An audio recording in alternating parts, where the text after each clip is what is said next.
here. Okay. Let's talk Tejano. Orlando, I'm in Dallas. Where are you from? I'm in Dallas.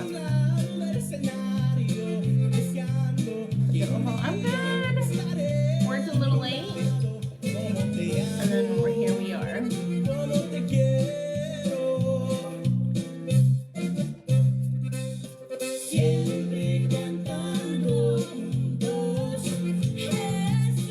Hello, Lisa. Was born in El Paso. Where are you now? You got Houston in the house. Let's get some shout outs. Can y'all hit that share button for me right here? Right here, hit that button one time. You're in Michigan. Photo 956, Pedro. We have the 956 in the house. Houston. Michigan in the house. See here, girl. Yay, you got your car back? La Feria. La Feria. I might be saying that wrong. Brian, I'm not playing music tonight. We have our interview. Thank you, Greg, for the shares. We have Greg out here in Fort Worth and Arlington. So, hello, Jess. Buenas noches, Tejano. Did Terry tell you what we were going to ask you? A little bit. What's up, Rodney?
Ya te di bendiciones.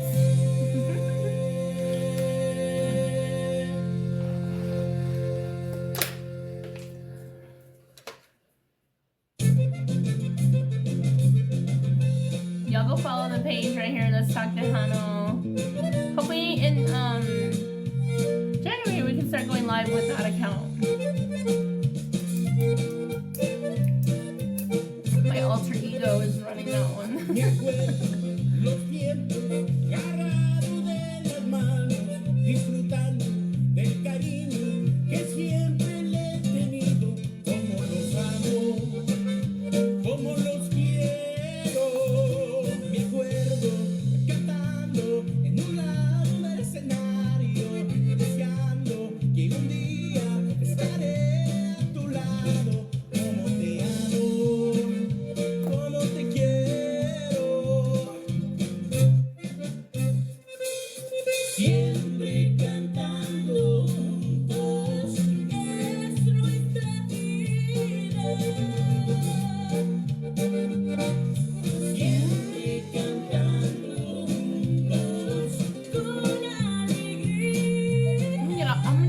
It's gonna blink for just a second, okay? Just in case. I'm gonna get off the Wi-Fi. It's gonna blink for just a second, okay? Just in case my Wi-Fi goes. That doesn't affect it down the road. Alright, y'all still there? Am I still here?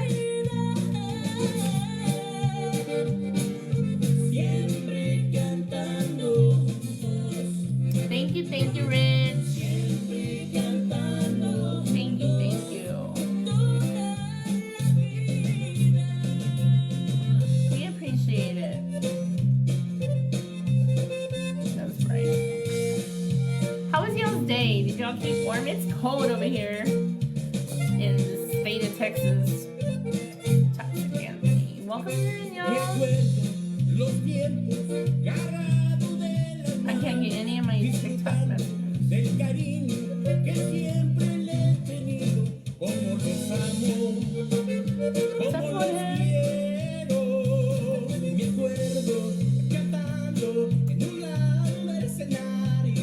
No, he's coming in right now. 45 and raining here in New York. You're in New York? We have New York. New York City. Ooh, thank you. Who said that? Thank you, Toxic. Hold on, I'm gonna change it. Hello, everybody.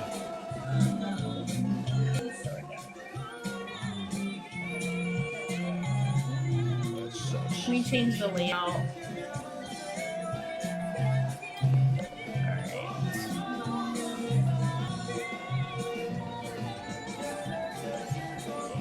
Carrie, you requested on this one. I'm not gonna add you on there. Let me turn this down because I can't hear Jorge. Huh? Thank you. Oh, my music too. Sorry, I forgot to turn down my music. You can put it on. I was playing Raulito. I have a playlist. I put a bunch of songs in there. But Amazon has a bunch too. So. Oh, do they? Yeah. Let me change the layout. Might as well do it now. How's everyone doing tonight? What's up, Rich?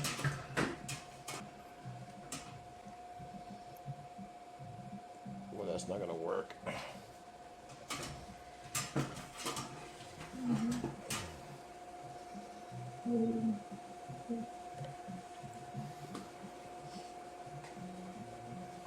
There we go. Here. Let me just change the.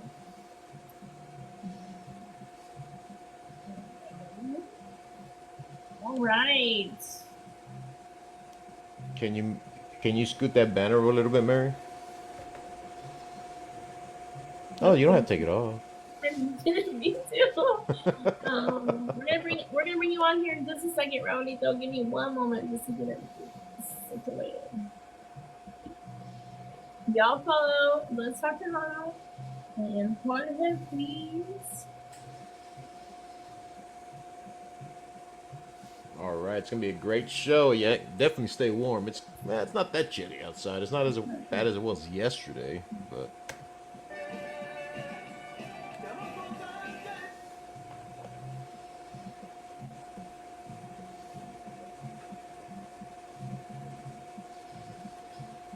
Is that right?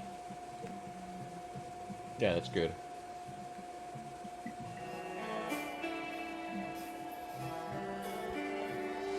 Welcome in, everybody. Hey, a little bit. Hey, Terry. Right. Sorry we're getting set up a little bit later than usual, but I'm to blame for this one.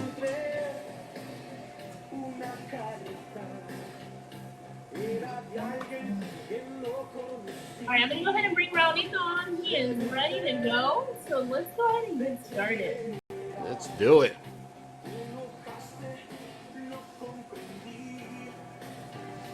Hello, Terry. How are you? Immense ball of fire, giving the effect of a gorgeous. Hi. Hey, Raul. How are you? Hello, everybody. Hi, how are y'all doing? Doing Good. great. Welcome. Let us know just how was your day? It's good. It was good. Finally got pretty weather. Decent weather, yes. No, Yes. está frío. Está frío. I don't know about y'all, but I'm I like ready it for like those. that. I don't like sweating. Well, I'm about to say though, I'm ready for those 100-degree days to come back. Yeah. I'm So how ready. y'all been? Been good. We've been Busy, good. Busy. Where y'all at? I'm in Dallas. I'm in Cyprus, north of Houston. Okay. Yeah. I was Yeah. in Dallas with Chente not too long ago. I know I missed your show. I'm so sad. I missed it. You gotta come back. Yeah, hopefully. We should be back. How was your day, Raul? It was good. Oh, yeah. Awesome. Well, Same you routine. got Wake a up. lot of. What's that? Same routine. Yeah. Well, Another Wednesday, but getting ready for Christmas. oh, tell me about it. It's I haven't here, even man. started my shopping. Thank Yeah. God for online. Yes, Yeah, that's that's my true. best friend. That is true. Easy. I'll tell Yeah. you what, They it deliver.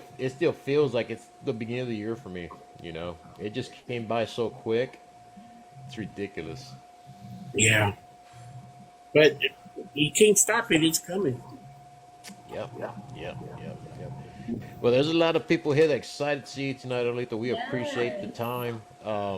You know, got a lot of people that have been looking forward to having you on here, and they're all in the comments. We're gonna be reading their comments as well. Make sure we try not to miss anyone, but man, we are excited about having you on here tonight. Thank you for being our guest. Well, I appreciate the invite. Thank you so much. I had fun the last time with Mika, and thanks for all y'all do for the onda. We're trying. We're working on it. Right. All right. Well, let's go ahead and get started if you want. And we'll keep going. My name is Triple M. I'm here in Dallas, Texas. I'll let my co-host here introduce himself. But we have a podcast called Let's Talk Tejano, where we keep talking about the music, the evolution, how do we keep Tejano culture alive, and how do we incorporate the new music with our old music. So we just have a bunch of topics that we want to talk about, as well as you, yourself, the artist, kind of what you've seen, what you've gone through, and then we get to talk about what you're currently doing. Cool? Yeah. All right, I'll let Jorge take over. Well, Rolito, you have a career that spans, man. I mean, and only a lot of people could just wish for, man.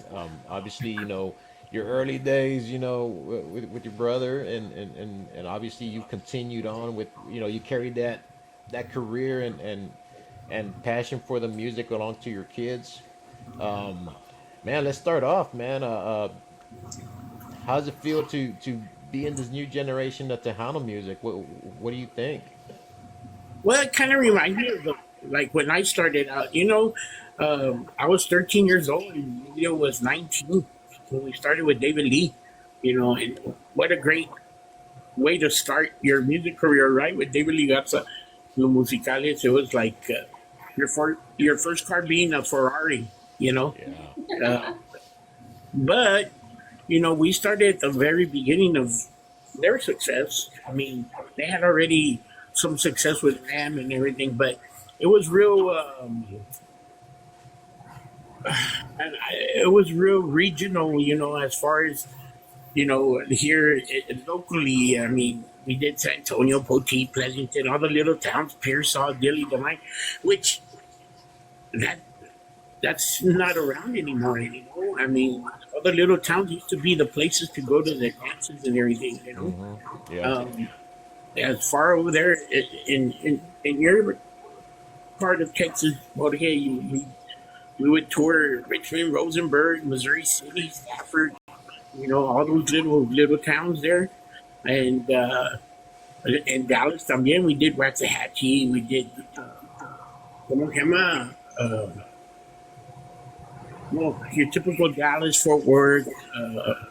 Arlington. ¿Dónde está el high home? Is what? ¿Cuál? Arlington? No, it's not in Arlington. ¿Cómo se llama? Ahí. Grand Prairie. Oh, Grand Prairie, yes, Grand Prairie.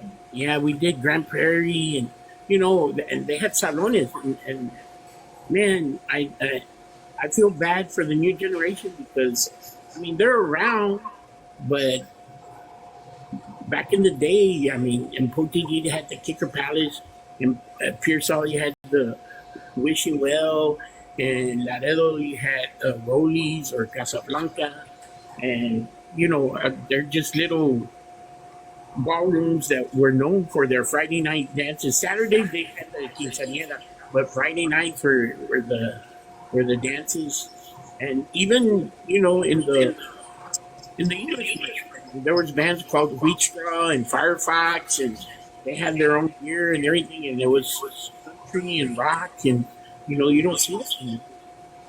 Right, and some of those little towns ain't so little anymore. You brought up Richmond, Rosenberg, Sugarland. They're not that little anymore. It's all Houston now. Yeah, it's spread out, man. It's spread out like weeds. I'm pretty sure you remember coming up here. Hullabaloos, El Dorado. That was up here in Houston. Let me tell you how long we used to. When we started with David Lee, we used to go to Rosenberg almost every week. Yeah.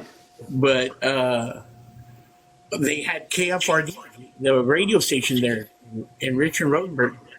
And when we were coming into town, they would play that song, "The Boys Are Back in Town." Because we did the quinceañera, we did everybody's wedding, we did dances, New Year's Eve, Christmas Eve there, and all that stuff. They were letting everybody know, yeah, you got those outlaws, yeah, you got them. Yeah, but you see, that's the difference that I tell my kids, before. Do I need to come in and out? Because I hear an echo. Let me see. It might be me. Hold on a second. Hello? Is that better? Hello? Y'all don't hear an echo? Oh, okay. Can everybody watching, can y'all hear echo? I hear a little bit when I talk. But, oh well. I can deal with it. It's that angelic voice of yours, Raulito. Maybe let me mute and see what happens. Hello? You see, they're hearing an echo. But oh well. Let me see if I can come in and out. How do I do this? Let's see. Just I'll tell you what. Mary, mute his mic and unmute it. Okay.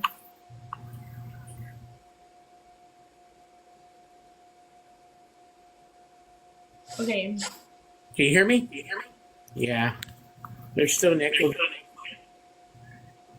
mean, it doesn't sound so Better. bad over here. Yeah, it's better, they said. Yeah, it's better. Yeah. So anyway, I mean, I tell my kids, that's from us. The last time, I mean, back in the day, we had all those little towns to go gig at, Yeah, in Texas, that's all there was. Victoria, Beeville, Corpus, Alice, Texas, all the little towns we would tour, And now, really, it's just the big cities that still have nightclubs and all that stuff. Yeah. Well, I mean, here in Houston, obviously, the dynamics changed on that. There's clubs here, pero no son not like it used to be. Yeah. I mean, back in the day in Houston, you had El Dorado, you had Hullabaloos, Bees, The Uh, East Island Club. Yep. Yeah. Now, believe it or not, now the Fort Bend County Fair is where we see more Tejano bands coming into the Fort Bend County Fair. yeah, Obviously still in the outskirts, but it's kept up with its roots. You know. yeah, It's and kept. I think it's just ¿cómo te diré? Before Tejano and regional Mexicano, you could distinguish it. You could distinguish the audience. Hmm. I mean, los Tejanos eran Tejanos y los Mexicanos eran Mexicanos. Right. Yeah. But now, I think with the Dreamers and everybody coming in, we're all as one. Because in my high school, we never had a soccer team, and now they have a soccer team, and it's their culture. We're mixed. We're already together, Yeah. and you can see it in the music. Really, being Latino right now is great. I mean, you have Bad Bunny, you have Frontera, which Hmm. those are Tejanos. You Yeah. know, all these groups, Cristian Nodal. You know, the Tejano is listening to all that music. You know, and it's just it's a good thing for Latinos. It's kind of harder for us as far as Tejano local Texas music because it's such a wide range of Latin music. You know what I Hmm. mean? Yeah. And that's everybody's listening to that. You know, when Yeah. when Tejano was at its peak, well, in the rock we had grunge, which I mean, don't get me wrong, some of that grunge music I love, but the people really didn't get into it. So you have to use the Tejano use to come back to our roots, Hmm. with Selena and Emilio and, all the music, listening to that music. And in the country, was, I mean, we're Texas, man, that's why Yeah. Emilio would do country, and Ram did country, and David Lee did country because we're Tejanos. Yeah, and believe it or not, through TikTok, there's a lot of Latino artists that are covering country. Yeah. There's quite a bit of them that I I've think seen. there's always been, I mean, yeah, Country has Johnny been Rodriguez, Freddie Fender, mm-hmm. here locally have, which went to McCullough, went to school with me, is a Mario Flores. They have all that Texas country going on right now Yeah, because of who we are, Tejanos. I mean, I have cousins that grew up in the ranch in Artesia Wells, Texas, about 10 miles south of Cotula, and across the highway was Catalina, Texas, that's where George Strait has his land. And I mean, we have country music all over this place. I mean, I grew up with Steve Wariner and George Strait, uh, all them guys. Dwight Yoakam, and it's just part of our culture. I mean, look at this show. We're talking Chicano, but we talk English. You know what I mean? yeah, Yeah. So, Well, and uh, there's also country music stars trying to jam Spanish music. George Strait did something like the one at the Grand Ole Opry. He sang a Spanish song. So I think it goes both ways, but country music um, is kind of like the basis of our music. I freaked out at the CMA Christmas Country Music Award Christmas special. They had Karin Leon coming out on that one, I and know. yeah, so Latinos are coming out everywhere, and it's a good thing, because our people are I don't want to say taking over, but I mean we're more noticeable now, yeah. There's more exposure. Obviously due to social media as well. There's more exposure. Like you said, country's always been embedded with the Hanos, but we got more exposure through social media. You Yeah, know, but with that being said, with social media, man, a lot of these artists are using that as a platform to jump off, into the scene. What advantage do you see with that? You know, I mean, obviously, if this was available back to you then, what would y'all have jumped into the social media scene before y'all jumped into a label, or what do you think, Raulito?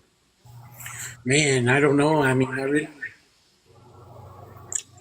um, it's hard to say because we never had it. You know, maybe Emilio or Selena or whatever would have never been what what we've done if there was a social media because there's a lot of talent out there, you know, and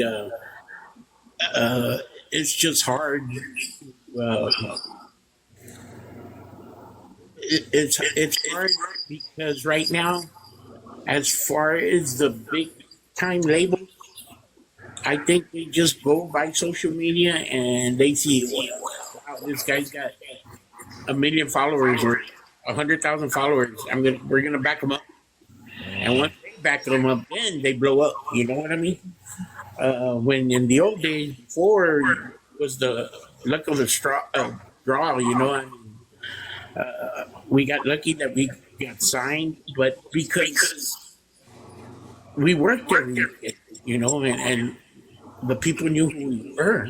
And once we got signed with a label, then and the backing and the radio airplay, you know, I don't think radio's like it used to be. Everybody has their own playlist. Everybody, you know, it's a lot of people don't listen to the radio like they used to, you know. So I have no clue on how to work it. You know, I mean, I guess social media is the way to go. I know that, but what other tricks of the trade? You know, I mean, you post every day? Do you sing every day online?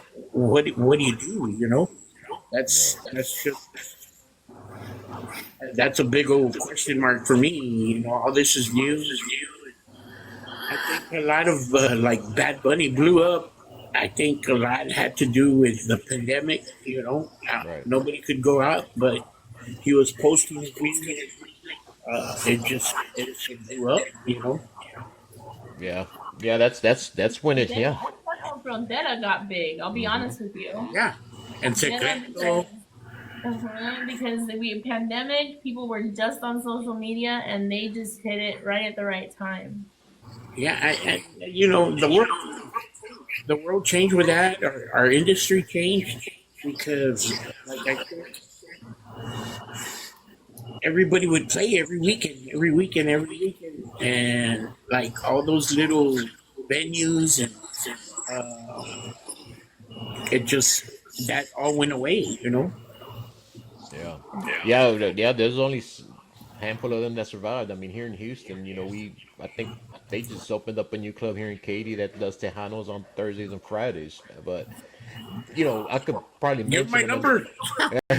Oh, no, definitely, man. Si me dejan salir, I'll make sure. Yeah, we did Regio last week, Thanksgiving Oh yeah. with Palominos, and you know, it's just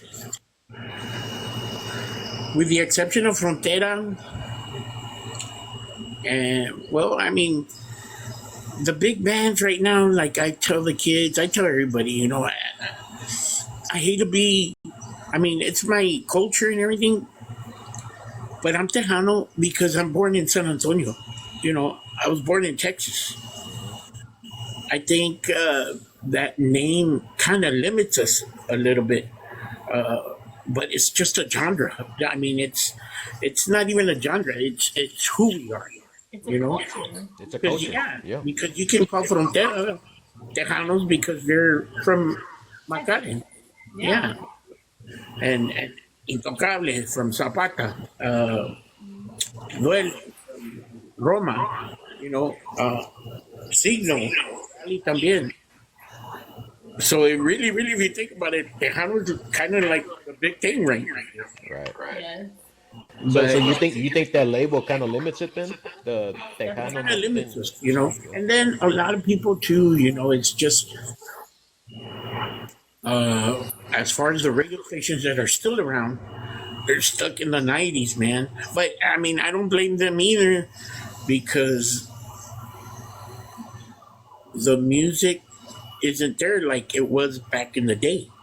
I mean, there's not. When we started with David Lee, we had Mafia, Fiebre. I mean, there were bands that played together. You know, Fama, Jaime los Chamacos, uh, ¿cómo se llaman? Hometown Boys. Boys, yeah. We had so many Tejano groups. Now there's just artists. You know, Yeah. it, Man, it's that was it's not a band. The people used to go see the band. The girls went to go see the guy,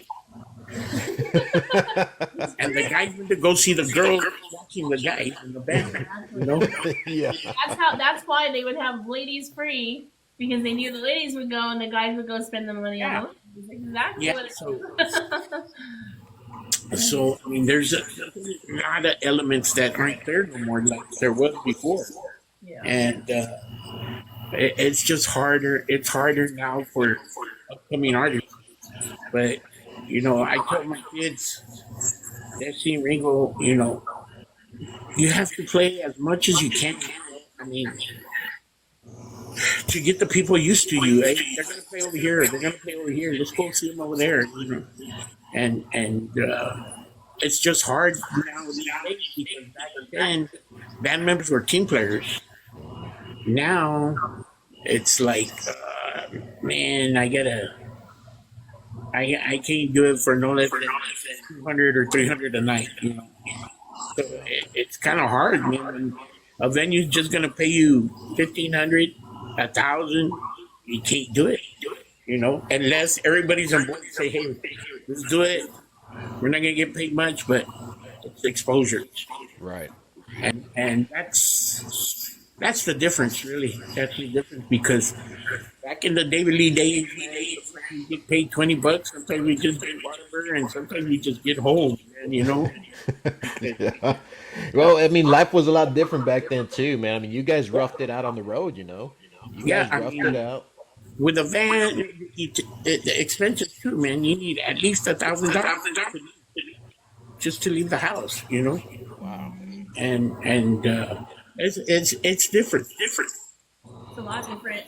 I want to go back a little bit to where we were talking about the genre. So, I mean, you've seen the evolution, right? We saw where the heart of it, San Antonio, where it kind of grew up, and then as we got to the south, we started bringing in the conjunto sound. We saw like Intocable and Soli. Like I mentioned this on the shows before, but we see them evolve, right? We've seen their music say, okay, well, Mexico's really picking in on it. We want to capitalize on that. They evolved their music. Tejano, I don't think that we've evolved enough, right?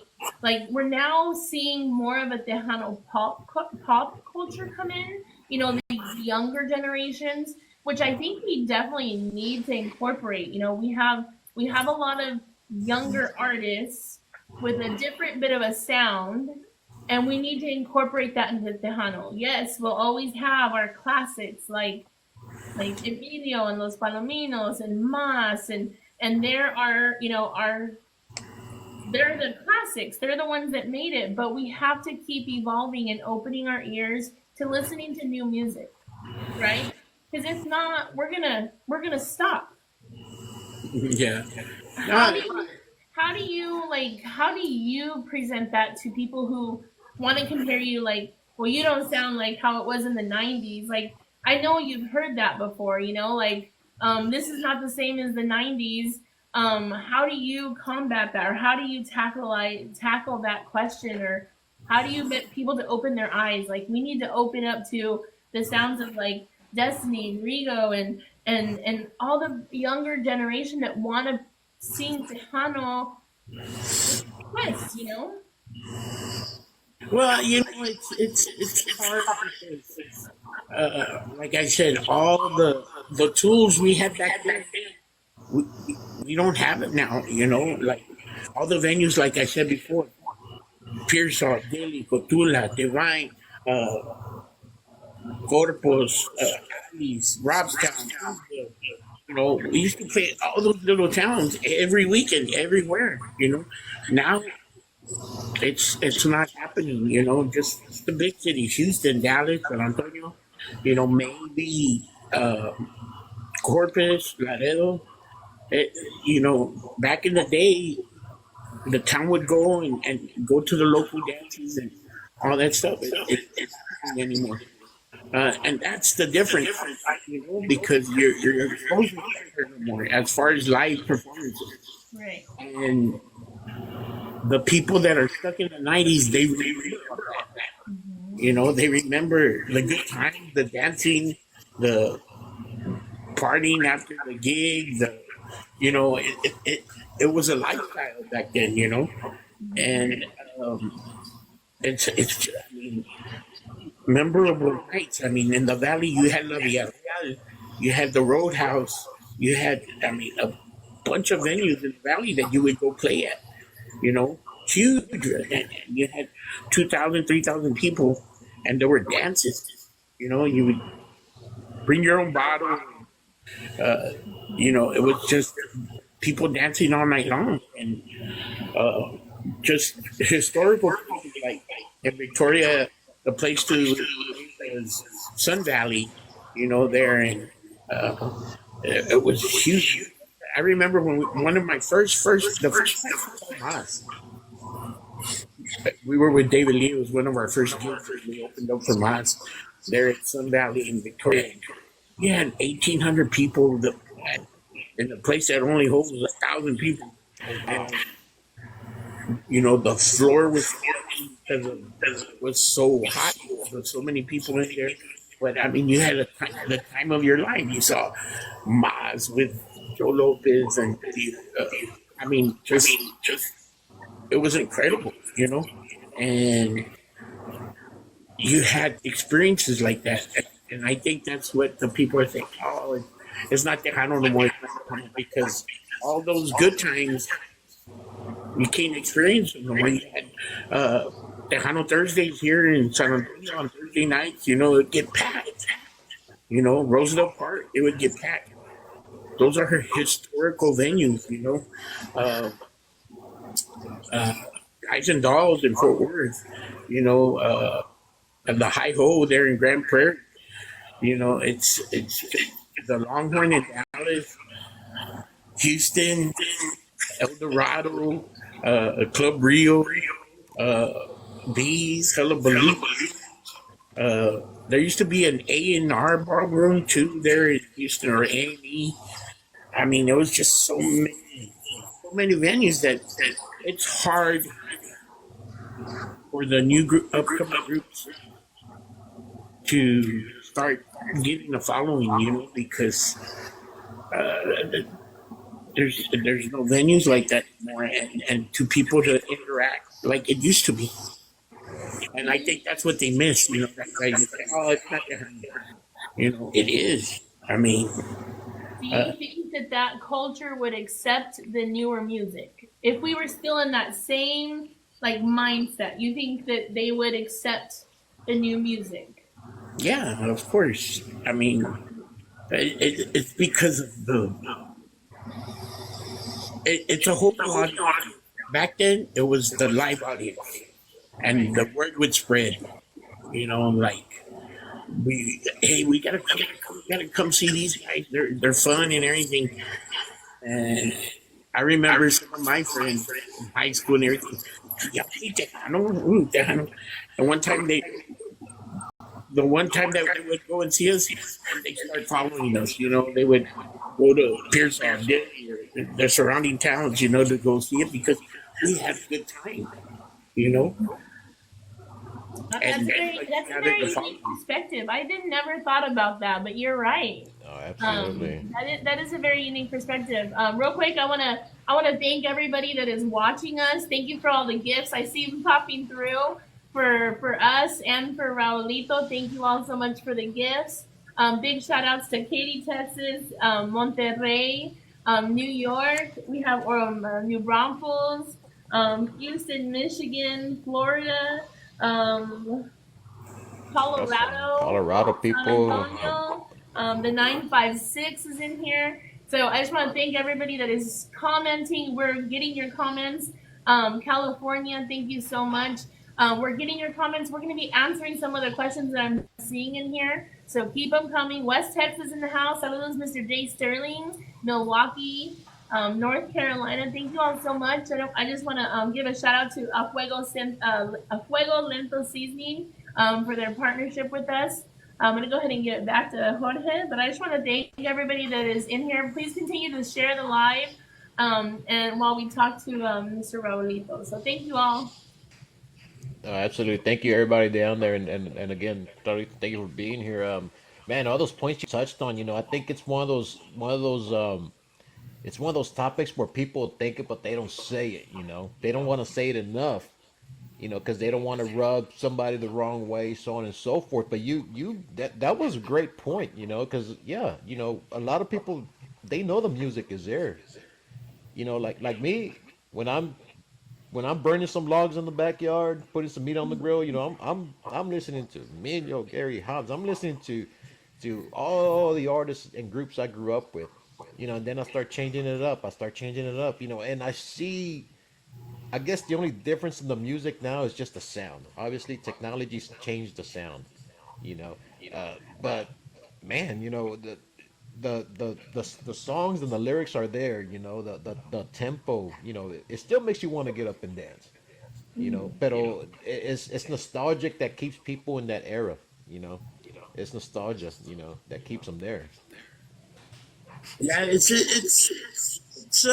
different, and it's different times, man. Like in the 70s, you had the Horns, you had Little Joe, you had Land Breed, you had Fabulosos Cuatro, you had, it was all brass. Sonny Ozuna, uh, Ruben Ramos, they're all horn bands, orchestras. 80s came in, you had Mas, you had Mafia, uh, Romance, yeah. There's just so many bands that were hitting at that time, but because the keyboards came in and it was a different onda. Yeah. With one keyboard, you got rid of four horn players. Fuera todos. More money in your pocket. You know what I mean? You Yeah. have to bring some and more room in the van. So the horns, the keyboards changed a lot of the onda, and that's when you had your Mazes, and even in the Spanish, you had Bronco, and Temerarios and all them, that they came in and became famous. It Right. was just the keyboards came and took over. And once that, yeah, the 90s, you combine the keyboards with the accordion, because if you remember at the very beginning, Mas was all keyboards. And Hmm. then they started putting accordion, but it was keyboard accordion. It sounded like a harmonica, but they would, they would play it on the accordion. And then, I mean, on the keyboard. And then, you know, I think that was what, because the first couple of albums we did with David Lee and the albums that David Lee did with Ram, it was just sax and accordion. And then Tour 88 that we did, we hired a keyboard player, Robert Ibarra, uh, and that's when we did the Tour 88 album and we had keyboards. And I mean, that's when, we started really becoming popular. Hmm. And I think that mesh between, because then David Mares and Joe Posada started putting accordion in their music, and everybody did La Mafia, and it was just a combination of the accordion, and that really to me is truly Tejano because it's a little bit of everything there, Hmm. you know. And now, my dad always used to say, "El mundo da vuelta, mijo." So now we're coming back to the accordion, which is the norteño, which really we started with Ramon Ayala, and Paulino del Real and all that. It was a it was the conjunto era, but now it's coming back as norteño. And that's the big influence too of Tejanos going into Mexico. That's we got to know their music, which at the time when we started going to Mexico, it was Salomon Robles that was big time over there, and Hmm. El Poder Pesado. So we started getting that influence too. So I don't know, because of that influence, I came out with I wrote "Ya no me pones atención" and everything, which we tried to do it as like norteño, but it came out Tejano anyway. It's more Oh conjunto. wow, Yeah, man, really? yeah. And we started recording more cumbias because they love cumbias over there. So yeah, that was another influence. And I think when Intocable started, they were on the same label as us, EMI, and they started going with us over there, and they really hooked it right there. I mean, their style really, really fit in with their culture, I guess. With Pesado and El Poder and Salomon Robles, because that was a little bit closer to them. And yeah, I mean, like I said, it's we're together now. It's not just Tejanos and Mexicanos. We're together now. It's We're listening to the same music. Yeah. So um, I think our if Emilio, when we started going to Monterrey, and to this day, Emilio's legend over there, really, in Mexico, because Oh yeah. we did really, really good over there.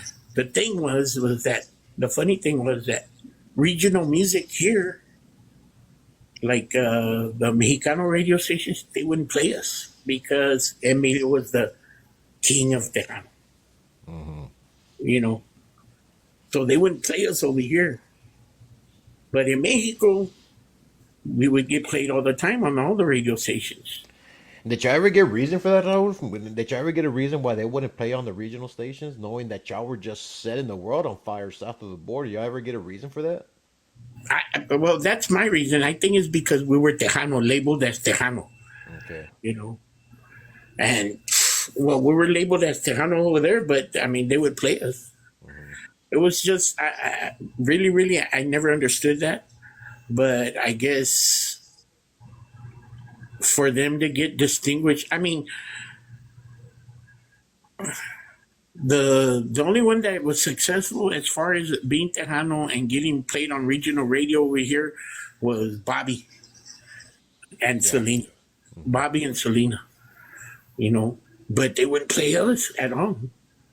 So we never understood that. Yeah, I remember them playing Intocable as well at the regional Yeah. stations. They were playing Intocable as Yeah. well. Yeah. Well, But Intocable es otro mundo, because they, I mean, they're playing Brazil and they're playing Peru and all that stuff. But yeah. y'all went international, I heard, right? Well, we did all of Mexico, you But y'all know, did y'all go to other countries for the country. We did Switzerland, Canada, and all that stuff. But for the country music. for the country music nomás? Okay, I got you. But as far as Mexico, we did all of Mexico, you know. But yeah, I never understood why they didn't play us in regional music. But same thing with Tejano music. I know a lot of Tejano radio stations that wouldn't play Mexican music. Yeah. I know that there was a lot of division there también with the Tejanos. They didn't want us speak, they didn't want us playing Ramon Ayala and Bronco and Duelo because that was too Mexican. And even on my station, when I'm playing Tejano music, if I throw in a real Mexican sounding, I'll get comments or messages saying, "Why are you playing that? That's not Tejano." So I hear it as a DJ as well that but I feel like I'm trying to expand that horizon. I don't feel like we should be having that label. And I think that's one of the advantages of social media and playlists. Yeah. So if I go on Amazon and put my playlist and I put play Emilio Navaira play radio station, and it plays me all the bands associated with Emilio, a band that may not be considered Tejano might pop in there because it's They, still where other people consider Tejano music, Yeah. yeah, right? or they So I covered think one of the that's songs. yeah, I think that's one of the advantages of having a playlist or a station. Because on Amazon, I don't know how other ones work.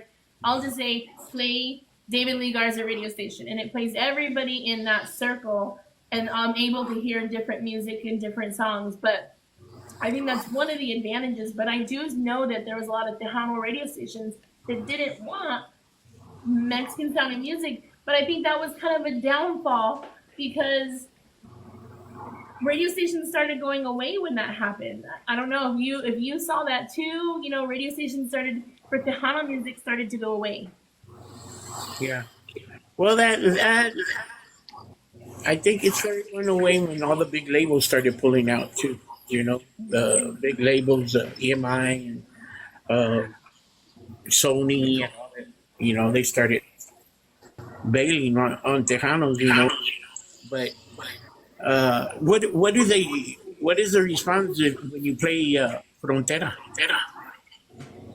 It's hit or miss. Some people hate them, and some people want me to play more. You Yeah. know, it's real half and half. When I don't get a lot of requests for them. I do get a few requests for Frontera, mainly Yeah. from younger viewers, which I want to keep them in the live. I want to keep them coming Well, I mean, back. that's the future. Yeah, and so I kind of I'm like, oh, I don't play it, but let me go ahead and throw it in there, and then I start playing the parranda and like those bands to help kind of Prince Zay's in here. I try to start bringing in a little bit of that new music to help hook them. Then they'll hear the original music, La Mafia, Emilio, Mas, and hopefully Yeah. they'll also listen to that music while they're waiting for their music. So it's kind of like a little bit of give and take, I work a little bit just to kind of keep everybody pulling in. So I kind of do the same thing. Yeah. I mean, it's like I say, it's different times, man, and like to us older musicos, on that time, we freak all these the 40 years plus I've been in the business, and then like literally Frontera to boom blow up overnight. Man. Like, wow! I mean, they're playing arenas and all that stuff, and it's crazy. And don't get me wrong, I love their music. I love the cumbia. The style is it's different, you know. But we it's a new wave, and like I said, it's you go to any Tejano club here, the DJ will play them. That's one of the songs that's on their rotation, and they'll play them once, twice, three times a night, and because it's good music, and the people start dancing to it. But also, uh, when my kids were going to UT and all that stuff, they really got into it because uh, their friends, which are dreamers, their parents are from Mexico and everything. They're listening to all that stuff. They're listening to El Poder, Sonido, Intocable, La Leyenda. They're listening to all that regional music, and like I said, the Latinos are taking over. Because you can tell in the music. I mean, you got Karim singing country music. You have Cristian Nodal kicking butt everywhere. Frontera kicking butt everywhere. Bad Bunny as far as the hip hop and all that stuff. It's really all Latinos right now, but it's music that everybody's listening to. Mexicanos to Tejanos. Everybody's listening to it. So they're listening to The Weddles are hearing it. You Yeah. put a Benny song and they know how to dance it. Yeah. I mean, let's just be honest. Like everyone can hear it. That's Yeah. a flume. Yeah. So there's a formula out there. I just don't know what it is. Well, the fact of the matter is, it's a good time to strike while the iron's hot. Yeah, that's There's a what lot of Frank's meat on the doing right bone. now. Mhm. Mhm. Yeah, I mean they have all those collabs with Bad Bunny, uh, the guy from the Firma, and you Mhm. know they have all the collabs and they're taking advantage of it, you know. And it's good music. I like it. I like it. And we're just me and the kids are trying to find that formula, you know. But I think still, you know, what we're missing harder nowadays is that live performances ain't what they used to be. You know, we can't play in all the venues that we used to play. We used to play back in the day. You know, Yeah. I used to even forget. They asked me the next night, "Hey, where'd y'all play last night?" And I because there were some. I mean, we would play Thursday through Sunday sometimes. You know, Oh wow. and Yeah. and I mean, we hit the college towns. We hit Bryan, College Station.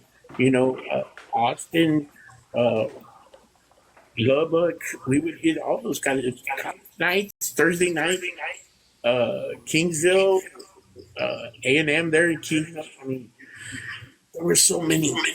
We would play and play and play and play. Now, you know, you can't do that. You're lucky to play once a week. I remember taking like when we would promote bands in Colorado, we would say, "Okay, come play with us on Saturday," and we would find them venues all Yeah, along the drive. We'd be like, "Okay, Thursday night you can go play here. Friday night you can go play in here, and then Saturday you're with us."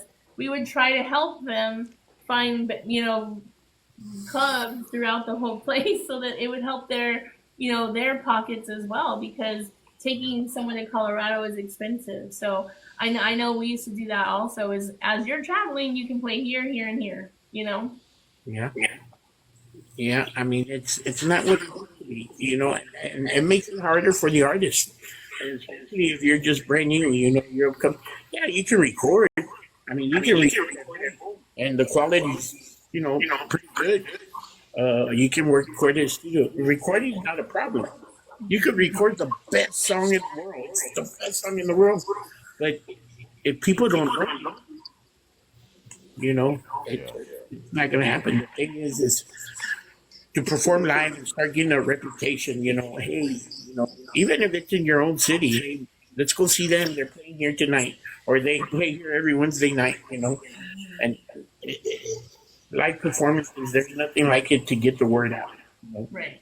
because then they have a show to put with a song that you hear on the radio Mhm. or We do have. they know the artist personally. Mhm. Right. Yeah. Yeah. Go ahead, Jorge. No, Sorry. go, Mary. You can say? I was gonna say we do have a lot of independent artists in here. I do see a couple. We have like from West Texas, Jay Sterling, Prince Zay, Irma, and I know they're independent artists, right? Jay Sterling writes his own music, produces it, but I also see him online sharing, streaming. He's jumping into the lives. He's putting his music out there, and I think right now, and I mean he can comment if he wants in here, but he is working hard as an independent artist to do that, right? Like he's doing that what labels would do for you all back in the day, right? Your labels would speak volumes for you. They would put you in all the radio Oh yeah, stations, drop you in anywhere that they could, billboards, whatever. But we have a lot of independent artists who don't have the labels anymore. We just had Freddie Records last month in here, and Mark was telling us that like they only have a few artists that they pick now, and those are the ones they dedicate their time to. So they don't even expand more. They want to keep it small, right? So promotion, marketing, like Jay's commenting right here, promotion, marketing, and booking. Like he has to take care of all that. Plus, write his music. I think it's just harder for this generation, like you've been saying. But I think it takes all of us, people who are listening to the music, buying the music, streaming the Streaming music, it. Yeah. the DJs, the radio stations that are around. It's up to us to help the artists out, all the up and coming bands, all the independent artists. they're relying on us. We're the ones that are going to listen to their music, buy it, stream it. And just like what you're saying, that's the word of mouth that you are relied on back in the day. I remember in Colorado, we would have like, I was young, La Sombra would come around all the time, right? And it would say, juntaban la gente in a big old hall, like you were talking about, and then everybody knew. And I remember Emilio even came to one of the rodeos, and he did a meet and greet, and people stood in line at Kmart for almost the whole day just to meet him. And Greeley's a small town in Colorado, so like we don't have that unity anymore, but we have social media, and we have TikTok, and we have Facebook, where if you just push that like button, add to your music, stream it, buy it, you're helping the artist in ways that you all don't understand. Like, it helps you all so much, right? Yeah. Did you get the Yeah, stream? it does. I mean, like I said, that's part of the reason all the big labels pulled out. I mean, we were with EMI. Uh, Sony was a big time. Tejano, Arista, Tejano label. Uh, we had them all, man. We had all the big labels. But like I said, once the live venues started going away, because they didn't really have to invest that much, because we would go out to play and promote our product. So they were happy, you know. They were happy with that because I mean, you'd have people buying your product in Houston, Dallas, wherever you went, live.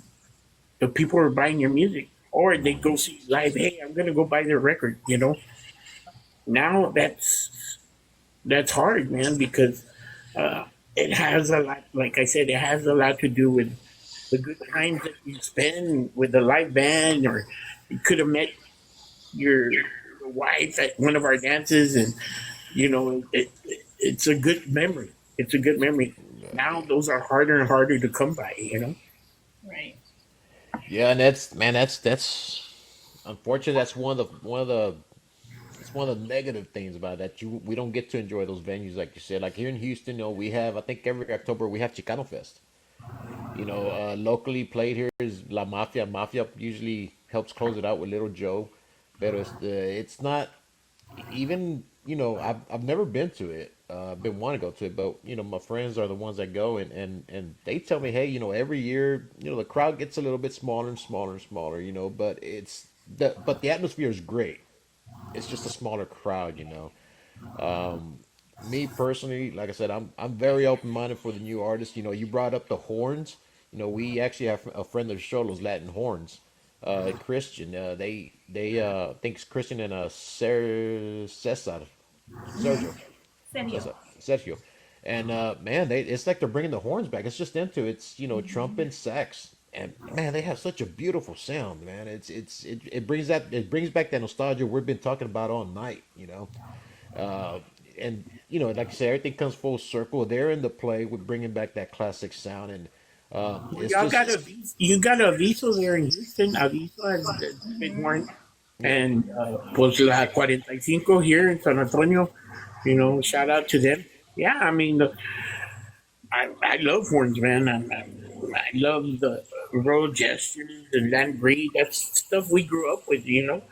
Um, but like I said, something's got to break. I mean, we got to find that formula to where, I mean, what Frontera found.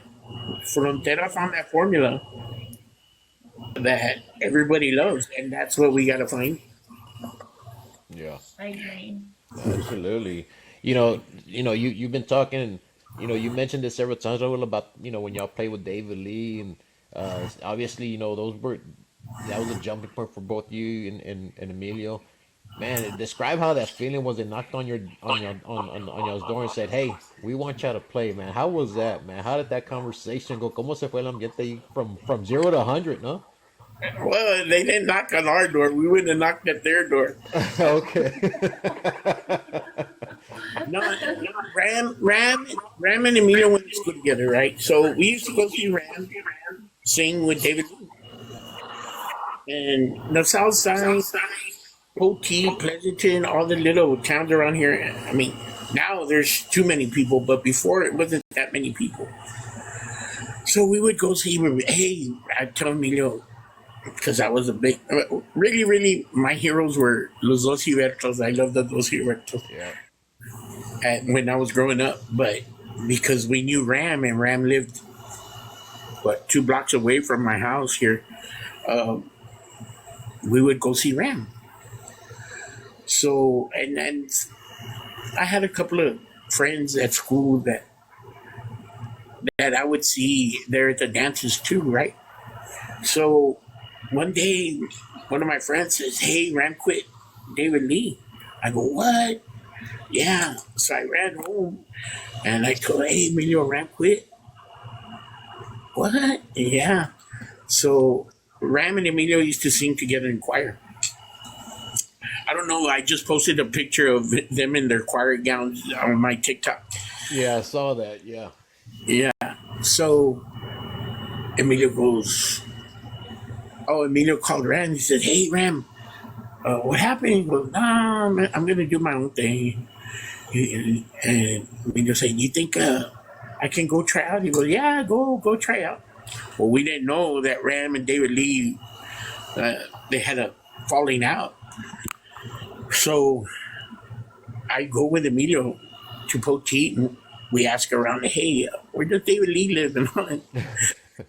So it's a small town, so they told us, and Emilio went and knocked on the door. And David Lee opened the door and said, Emilio said, 'Hey, I'm Rand's friend,' because Emilio a couple of times got up there and sang with David because Ram invited to, and Ram invited him to, and we David Lee just said, 'No, we already got a singer that we're gonna try out and all this stuff.' But where Emilio's mistake was that he said, 'I'm Ram's friend.' Oh yeah, that's it. Yeah. So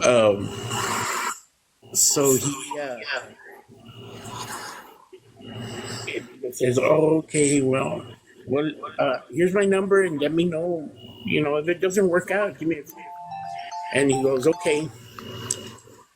So Emilio was hysterical. He said, the next day we went again and knocked on the door, and David Lee's dad was there, and he said, 'Hey, I just wanted to see if I could try out. I know all the songs.' And so David said, 'No, we're gonna try somebody else.' And then David Lee's dad said, 'You know what? Come tomorrow. We're gonna have tryouts tomorrow.' So we went the next day, and Emilio just sang the first song. And he said, 'Yeah, okay, you got the job.' Yeah, Regardless of who you know, you got the job, man. That's yeah. awesome, man. So I mean, it was like I said earlier, man. Your first car being a Ferrari, you know, and they had been together for I don't know. I think David Lee was 13 when he started playing, and Adam and Dickie were really young too. So they were so tight. I mean, the band, they're phenomenal, you know. So we learned from the best, and the good thing was that their dad was in the band too. So it was a family thing, and like me and Emilio were brothers. So Emilio got the job, and then he asked David Lee's dad, "Hey, but can you do me a favor? Can you go to my house and ask my dad if I can sing with you?"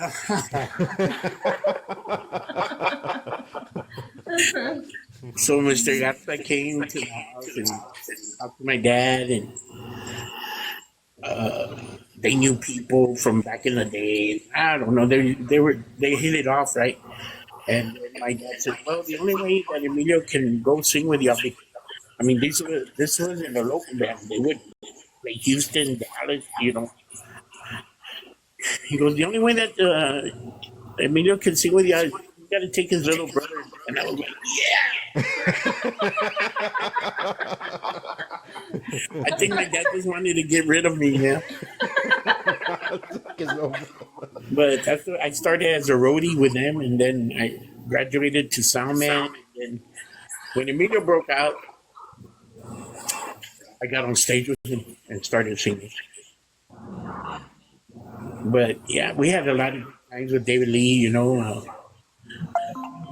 just to that experience, our first band, being on the road with a family. We were family, and they treated us. They took care of us good. Told us to stay away from all the bad habits. And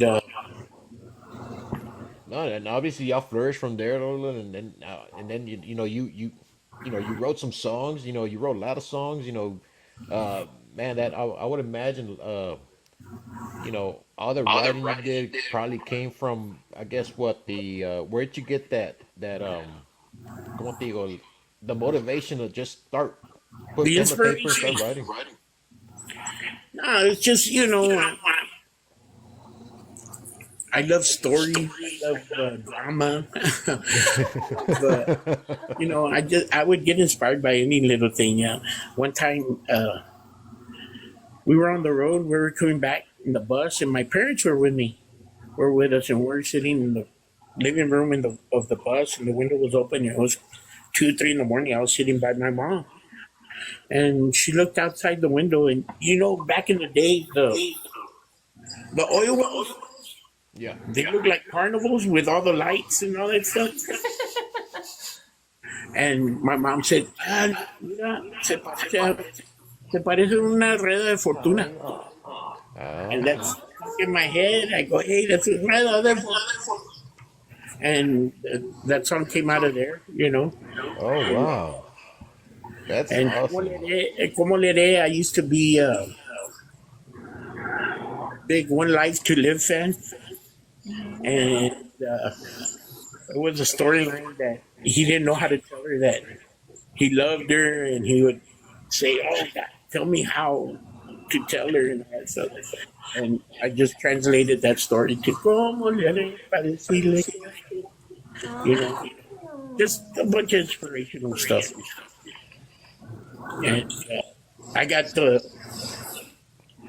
Destiny told me to write her song, and I wrote the latest one, "Te Necesito," and she added the English lyric. So, and it feels good, man, to see them writing. Hmm.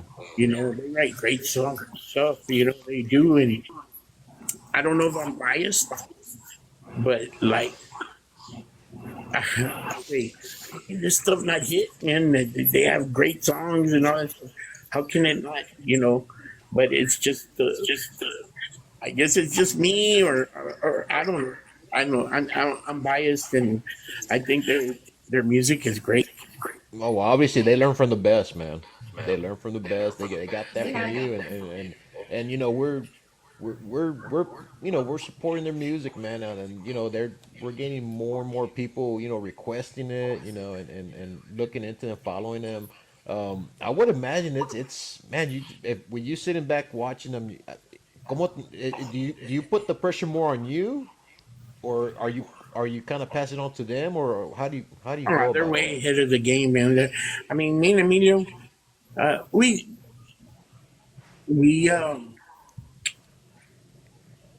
we're musicals. We love music. It's in our blood. It's in our hearts. But as far as tech technical stuff, like I can play a little bit of guitar. Emilio could play a little bit of guitar. But like, hey, right here, go to the major seventh and all that. What? What are you talking about? You know, He's like, just move your finger like this. That's Tú hold your nomás head hazle like así, hazle this. así. I have one of our great guitar players, man. That we started with David Lee with him, Henry Esquivel, Kike. We call him Kike. He plays with Chente now, but he started with us, and then he came with us when Emilio broke out, and he's the same way. I mean, phenomenal guitar player, but he doesn't know The notes. the notes. You know, and one time we were playing I was playing the guitar, and he was helping me figure out a song. And I told him, wait, what chord is that? And he didn't know. He was like, uh, es un chord pendejo. Oh, that is hilarious. That is funny. I would have said this finger right here. This finger right here. Kid on. I think everybody knows that chord. I think everybody knows that chord. He goes, he It's goes, this one right here. Like he said, es un chord pendejo. that's funny. That is so funny. Oh man, I couldn't stop laughing. And That's hilarious. I tell that story to everybody, man. Everybody. We have. I have a really quick. I want to throw a big shout out to A Fuego Lento Seasoning. They're in the house tonight. We have a really good question that while we're talking about the music, I want to ask DJ Smoke. Big shout out to DJ Smoke right there. He asked the question: with the new technology that we have today, what song would you want to redo, like re-record, with all the new fancy?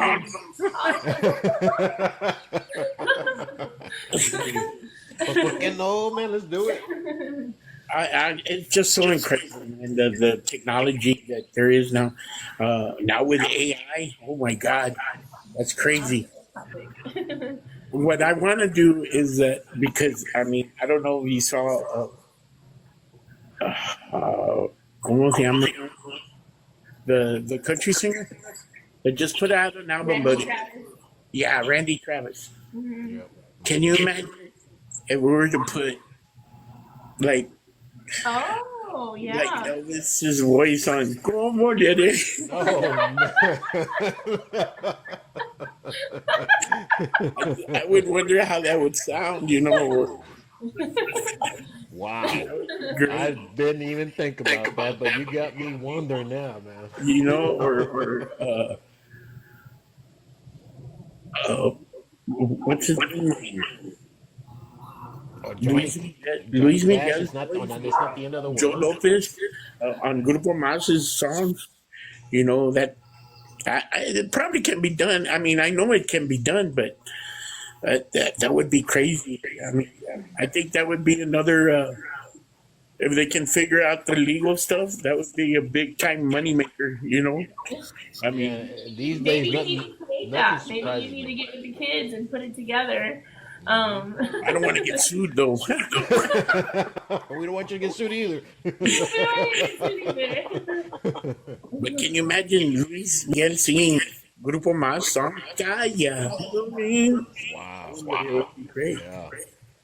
I mean, it would be curious. I would buy it just to hear it, you know? Yeah, and I think that's the thing. I mean, technology. I mean, it's taking music. It, how should I say it? It's basically giving no limits to music now. Like I said, anybody we could put anybody's lyrics and anybody's voice with the technology. Yeah. But Jorge, I was freaking out the other day because our drummer, Christina, shout out to Christina, um, she was showing me this app because her dad used to be the drummer for Los Fabulosos and phenomenal drummer. I mean, and he passed in a car wreck back in the day. But I mean, he's the one that started the triplets and the bass drum and all that stuff. The musicals that are in the house, they know who I'm talking about. Anyway, she was showing me an app and playing all their old stuff, the Fabulosos that we played in the 70s and 80s. She made it to the app, and you could just the drums. yeah, You know, that app could just, or the vocals, or just the guitar, and that's incredible because how do they do that? Unless, we record individual tracks, when you do the recording, and then you mix it all together onto one track. So how do they separate it? That's crazy. I mean, it's there, man. As I told everybody here, they've heard me say it 100 times. They're like, "Yeah, the technology, the computers." Like, yeah, but I think we've all watched the Terminator movies. What happens in the end, man? They take over. Y luego que nosotros que we're screwed, man. this isn't me right now. It's all AI. Not a, My AI would be a little, skinnier, no grays, like yeah, It's all 20, AI, brother. oh 20 yeah. years younger. Well, even our DJ boards, I can put a track down, hit a button, and it'll just pick up. It'll take out the voice, and it'll just put the bass. So I mean, I have that technology Incredible. on the DJ board That's too. incredible because I mean, I used to have my studio. Yeah, you you would record just a snare drum, kick drum. They're all different tracks. Hmm. When you would mix, you put them all on one track. How does it? How does AI separate them? That's crazy to me. It's crazy. Hmm. That's above my pay grade, but it's also scary to think about, man. But it I could mean, work to my advantage. Hey, hey, no, honey, I'm working. Let me send you a video of me working. No, hombre, estoy en la cantina. No, no. Yeah. No, we kind I mean, of go ahead. it's a good thing. You know, it's a good thing if you use it for the right stuff. You know. Yeah. But But I think we'll be able to tell if a song is completely written by AI versus you writing a song. oh, Because, like you have the AI is going to come up with the realistic words and help you fill in, but it's not going to put the punch behind it. One of the viewers here, Redneck Mexican, he wrote, they want to hear another love ballad from you. So your touch on a music will never be the same as AI, right? So yeah, I feel like AI will help the music, like the sound and all that. But I think the writing will always be like powerful. We'll know when Raulito writes a song, and we'll know when so and so writes Rondetta or whoever writes their songs. We'll know when they write the music. But I feel like AI is only going to help the sound of it, if that makes sense. yeah, yeah. I haven't experienced that. I've seen that you say a couple of words and it'll write a. You know, you just tell it the concept that you want and it'll write the whole song. Yeah, to write a whole I've paragraph. Yep. never experienced that, but yeah, I don't know that it'll come out with feeling. You know what I mean? Right. And it's the way you write. Like I was talking to this guy, he was asking me about a song that he wrote, and I don't remember the lyrics real good. It was a good song, but he added too much, and like like cuando, for instance, cuando te miro, te quiero decir que te quiero. Just say for instance, right? Okay. Uh, and I tell him sometimes you don't have to use that many words. You know, sometimes you could just say te miro y te quiero decir te quiero. You know what I mean? You don't have Yeah. to cuando te miro y te quiero. You know what I mean? That's what I'm You saying. just AI is going to fill in a lot of that stuff yeah that we yeah yeah Yeah. yeah It's yeah. gonna give And a whole itinerary. and I walk up to and to you me, when and you let when Yeah. you and I hear like old songs that wrote for Emilio, and I hear them, I said, man, I should have just I didn't have to put that word in, or I should have put it. I should have said it like I wrote the song. No te aventajes de mí. No, don't take advantage of me. But in Spanish, really, you're supposed to say no te aproveches. Mm, oh, okay. But okay. that's the Tejano in me, you know. Yeah. It translated advantage. Don't take advantage. But Oh, in Spanish, it's no te aproveches, you know. Right. And that's one that I wish I could take back, you know. But yeah, just we're Tejano, you know, and the people in Mexico understood that. Like, ya no me pones atención. No se me ha caído la bandera de tu amor. And it's not caído. That's slang. It's no se me ha caído, Yep. Hmm. you know. But they know we're Tejano. So just little things like that makes a difference. I agree. There was another question in here, real quick. Leslie asked, "What was the song that took you the longest to write?"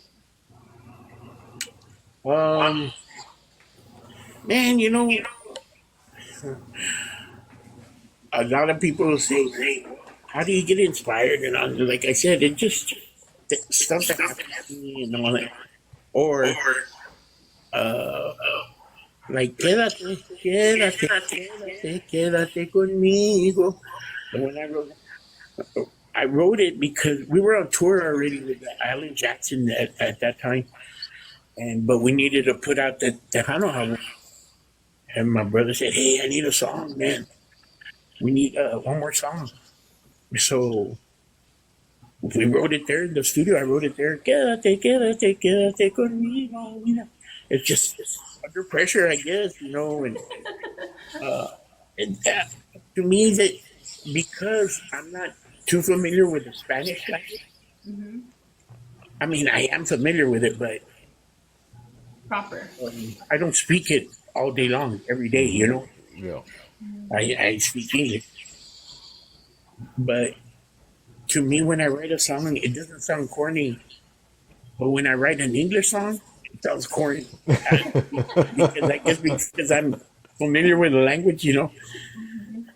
In Spanish, it's a whole lot easier for me to. And you could just give me a subject.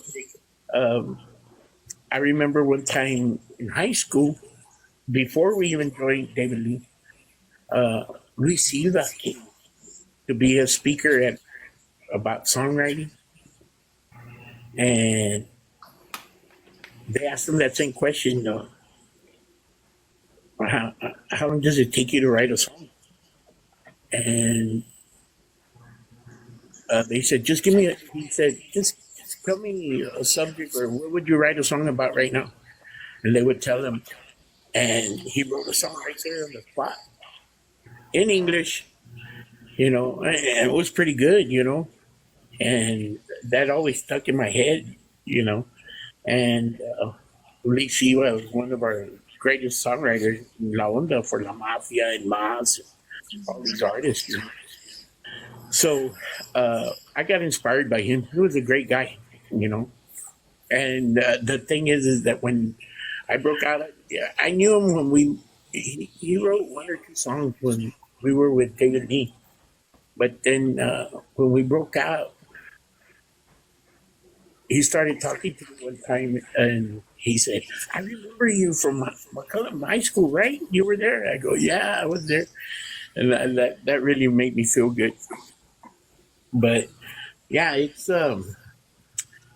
just comes easy to me as far as the Spanish stuff. The English, it's kind of rough for me to write English, and I've been wanting to write some gospel stuff, because I really get inspired with my faith, because I've been through a lot, man, and I'm still here. And, it's all because of God, and I've been wanting to write some. I got a couple of songs ideas yet, and I want to put them down on tracks. So maybe I don't know. We'll come out with a couple of gospel songs. Man, let us know, man. We'll definitely share Great. with our audience, man. We'll definitely will.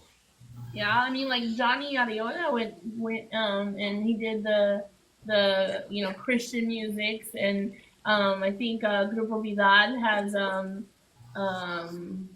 gospel song. So I think it's the right way to go too. I mean, it touches on a very big part of our culture is our faith, right? So I think that would be great. I can't wait if that happens. So you definitely have our Yeah, support. I got a lot of life experiences, Mhm. that inspire me. I mean, I've been through a lot, and uh, downs and ups and great moments and not too great moments, and so uh, I think I'm ready. I'm inspired to do that, and uh, hopefully it goes well. I don't know. Yeah, try it out. Yeah, Um, definitely. just kind of talking like we kind of jumped in the middle of where you are. We kind of went forward. Let's talk a little bit about your past. You say you started at about the age of 19, high school around there. Who were like what inspired y'all or you to get involved in the music? Like My dad, your dad. Okay. my dad is from a family of 11, Oh six wow. girls and five boys. So um, we were never let. Well, he wouldn't let us. We could never go to our friend's house and spend the night or whatever. We have a big backyard. He bought us bikes, and he goes, but we couldn't ride them in the street. He goes, that's why you have this big old yard. Y'all play. We play football, and the neighbors would have to come to our house, to play ball and all that stuff. He didn't mind them coming over here, but he didn't want us going anywhere. So he bought us guitars from the pawn shop, and Emilio started learning, and then he taught me a couple of chords, and my sister started playing too. So we would just sing there at the house, and my dad was a big Pedro Infante fan. He had his own books, and we would learn those songs. And, every Christmas gathering, every Easter, all the parties, we were the only cousins that couldn't go play hide and go seek. They had us with the adults at the table singing all these songs, uh, sneaking sips of beer from my dad. Who didn't do that? Who didn't do Yeah, that? and yeah, that's how we started. And then it it's all a plan. It's all a plan. God knew what He was doing.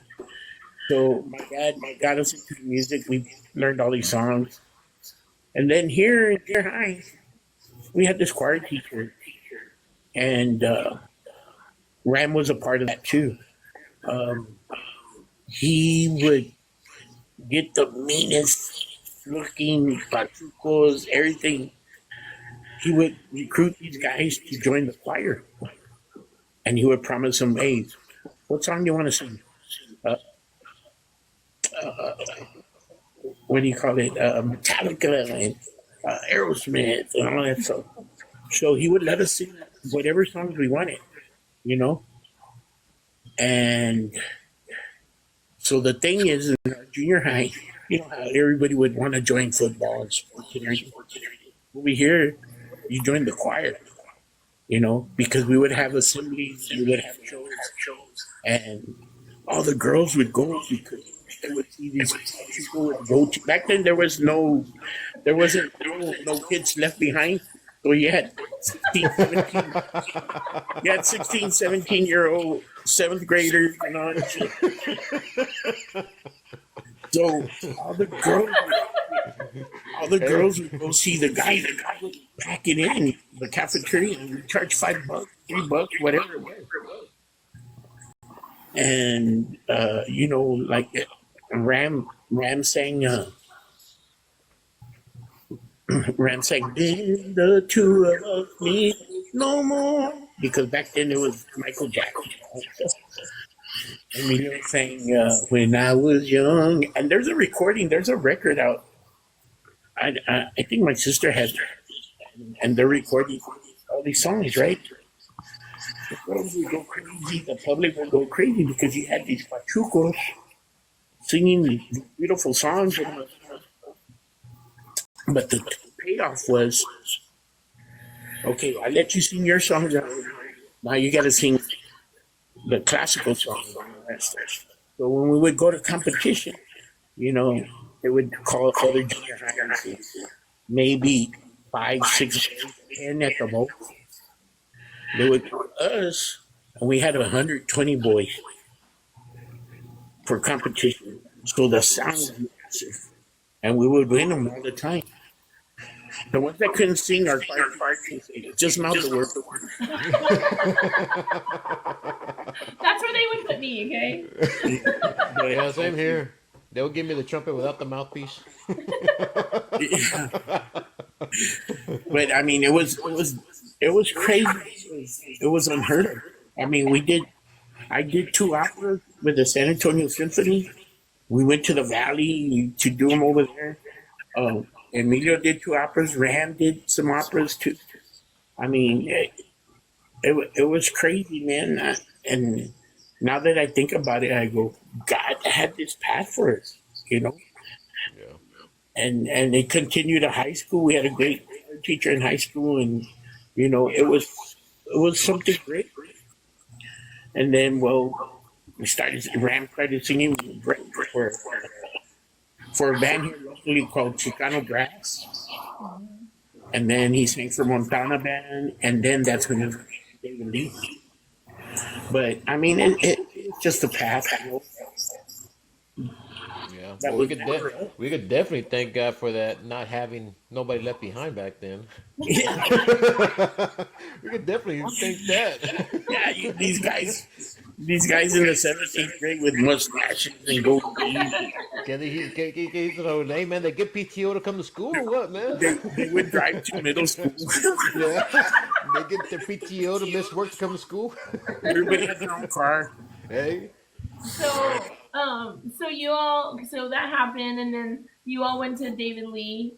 You had an explosive, career, and then Emilio went on his own, and you, of course, your dad said you have to go with him, right? No, I'm just kidding. So you went with your brother, and you all performed together. What was that like? Like just going through that whole. I mean, we don't have to go into deep ones, but like just riding that wave. You just kind of fell into the ocean of music, and you just. How was that experience? Talk us through that. It was like a dream, you know. I mean, that's just two of the platinum records we made, and um, it was crazy. Really, we did with Emilio. I was everywhere. I mean, he is the reason I have a beautiful life. Um, we did like I said, we went to Europe. We did Canada, all of Canada, Ontario. I don't know. I said Quebec. Uh, we did all of Mexico. We did 38 states here in the United States. We did Kennedy Center. We did Monday Night Football with the Cowboys. Uh, we met so many people. I mean, it's just an incredible life. We used to have a guy that was like Emilio's gopher. We call him Güero, and he was with Emilio all the time. He took whatever Emilio needed. We took care of it. He took care of it, and he passed away. He passed away a couple of years ago. I went to his wake, and I'm sorry about that. I'm getting a phone call. Can you still hear me? yes. Oh, okay. And We we can all went we can all answer them. We'll be like, hello. we went to the wake, and he had all these pictures of everybody that we met. I mean, he had pictures of Troy Aikman, Emmett Smith, Jerry Jones. He had pictures of Kenny Rogers, Leanne Rhymes, Alan Jackson, Jennifer Lopez, of all the gigs that we did together.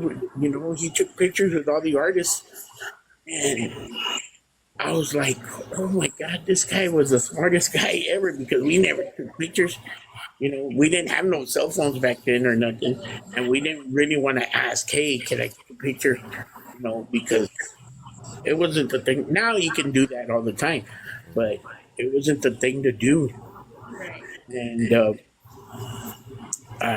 it just brought back so many memories. I mean, he had pictures of Toby Keith, and we did all these shows with. It just brought back so many memories. Uh, Tim McGraw. We did the Houston Rodeo with Tim McGraw. Uh, and we did it with Selena, and we did it with Limete, and we did the rodeo like 5, 6 times in Houston. So it just I've lived a wonderful life, and I'm hoping to have that experience again with kids. I mean, it's truly a blessing. I've lived a blessed life, and although my brother left us young. You know, he was young, but he did so much. He did so much, and it was just weird when he passed away that year. A lot of artists passed away. I think it was Prince and Juan Gabriel, and all these artists passed away at the same time. You know, it's crazy.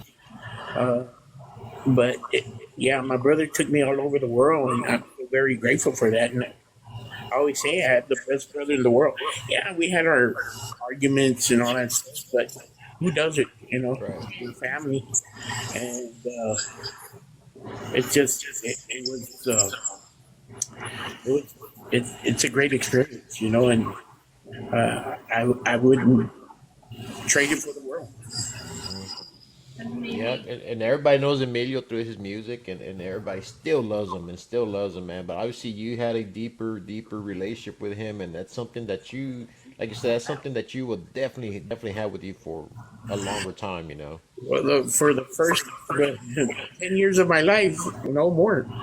For the first 14, 15 years of my life, we slept in the same room, you know, Yeah. all the time, and we grew up together, and then to perform together and um, just have a career together, it's just phenomenal. Uh, I say, who wouldn't have a life like that? You know, it's just doing what you love to do. Right. Music, you know, everybody grows up with music. Everybody has their playlist. Everybody, and to be in the industry to where that's all you do, and you have people that love your music and fans. And I mean, the greatest experience has been the live performances. Like I've said, I mean, to see the people mouthing the words that you've written, you know, just it's an incredible feeling, and I love that. I love that. I've experienced it. Yeah, and obviously trying to reach that pinnacle, you guys. I mean, y'all raised the bar. You know the Navaira name. You know, I think a lot of artists wants to get to that level. Just you bringing up the rodeo, man. I would love to see that Navaira name up there in the Houston rodeo again one day. I Yeah, would. I would love. I would chop off my left arm for it, man. a lot of Wow. people don't know. A lot of people don't know was that last Selena performance at the rodeo. We opened up. We were there, so a lot of people don't know it. And um, I'm working on trying to get like a series or something done. I'm writing a screenplay. You never Oh know. wow. Wow. Oh, that's awesome. Well, That would be great. man, that You would. have such a perspective. Sorry, Jorge. No, You go have ahead. Go such ahead. a perspective, not even behind the scenes. You made the scenes, you know, like you Hmm. created this life. So I that's know all the secrets. I bet you do. let me There let me was go get a my question. cup of tea. Let me go get my cup of tea. Yeah, There I'm was gonna one title question. it my brother Emilio. Oh, Oh, nice. okay. I was like, the Hano tea. Just kidding. There was, Tejano tea. there was a question coming out of Michigan. I think it's Michigan. Which performance, Mr. Exclusive, which performance with Emilio that wasn't in Texas was the most memorable? Whew, there's a lot of them. But we did the Kennedy Center. Uh, it was in honor of Celia Cruz, and that was a great experience.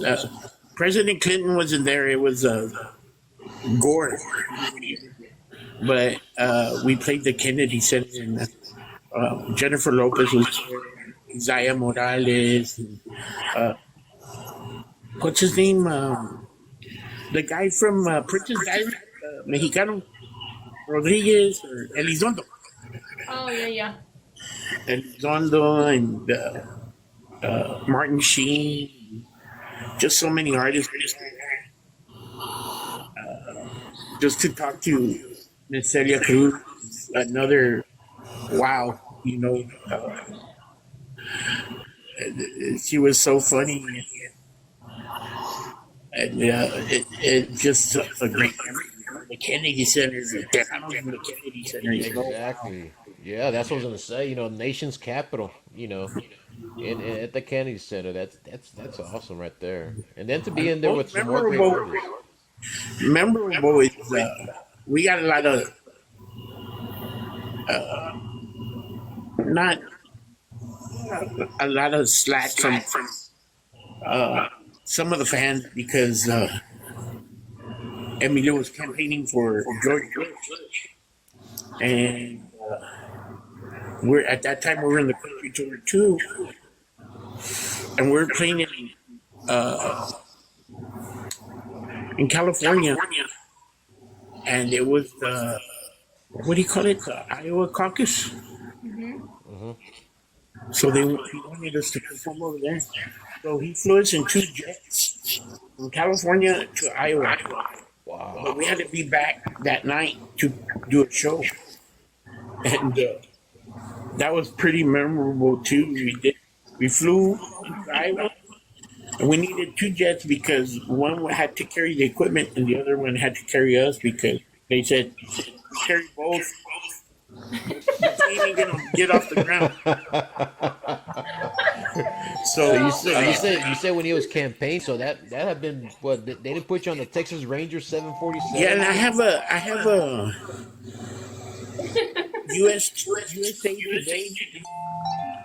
They had a picture of us on me doing the shuffle with George Bush, Oh yeah. Oh my Oh god. man. and Emilio had it. Emilio had it at his bar, but I don't know. I gotta have it here. If I There find it, has I'll to be a post it. video of that. There If I has to find be a it, I'll video of post that. it. There has to be a video of that. Hello, are you there? Sorry. Yeah. Yeah. That's okay. Well, speaking of, sorry, go ahead. Go ahead. No, okay. Speaking of the behind you on the wall, there was a question about the awards. Can you explain to us what you have behind you there? Yeah, those are two of my. I have another one over here. Okay.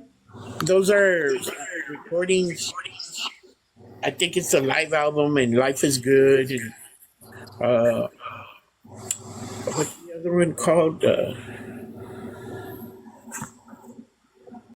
Unsung Highway.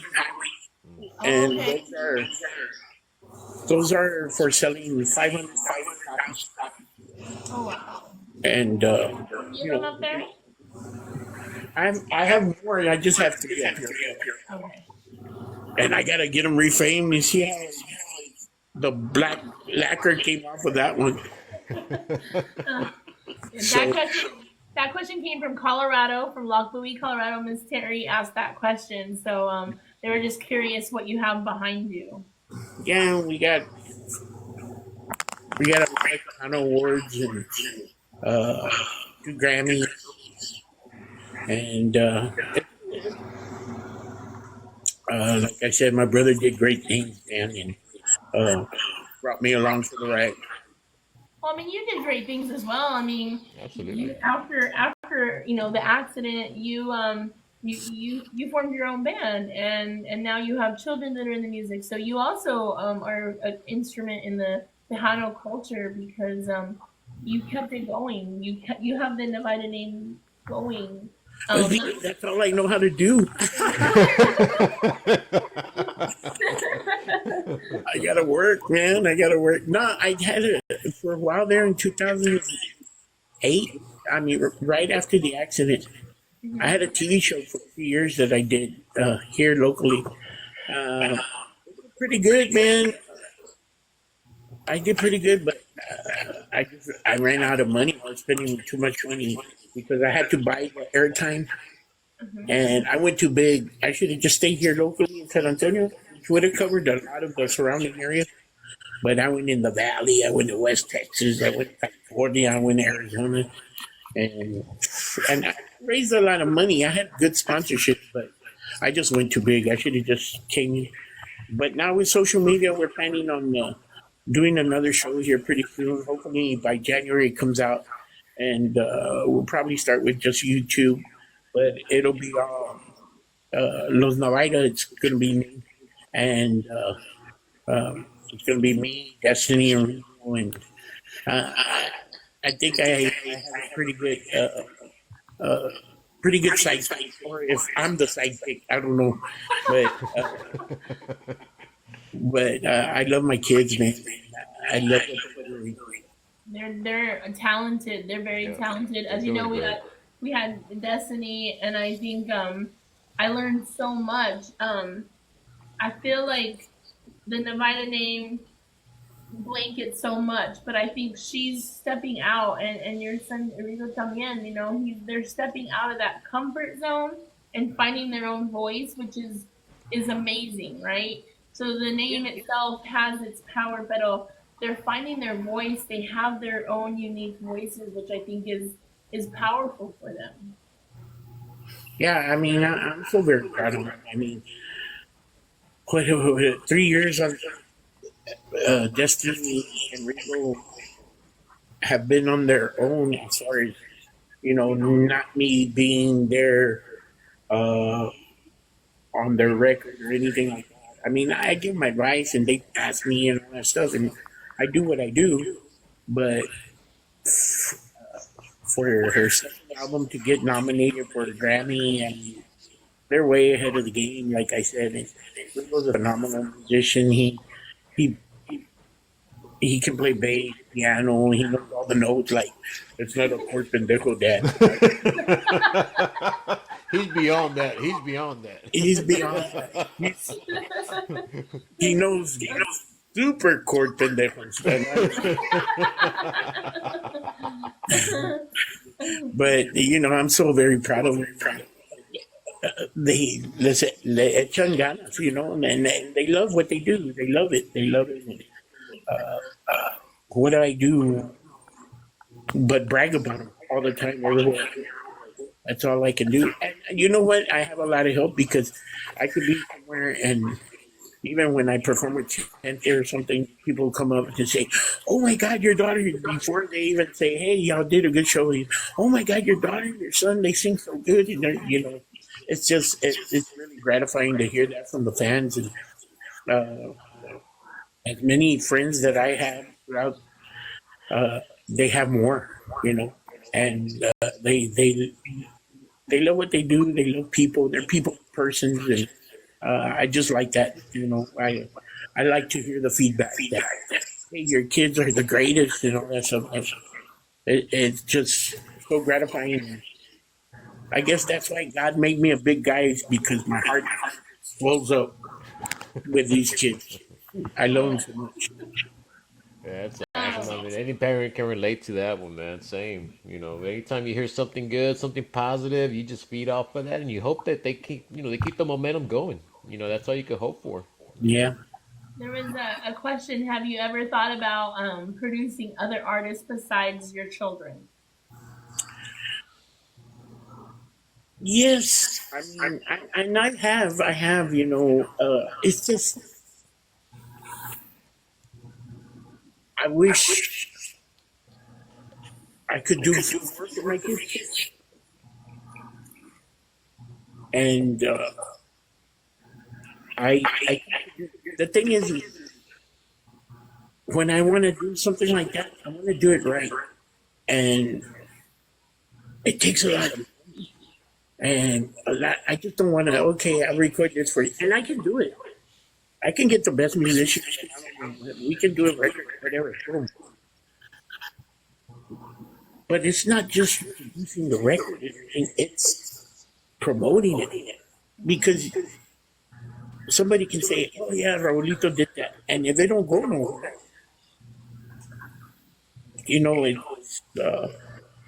it's not gratifying to me. It's like, well, I guess my stuff sucks. You know what I mean? It's not just the producing and the creating; it's also pushing them and doing all you can do, and that takes a lot of money. And right now, I just want to concentrate on my kids, and try all I can do for them, and if that works out, and we do make some money, I'll think about producing somebody else. But to me, it's not just creating in the studio and the rest of the stuff.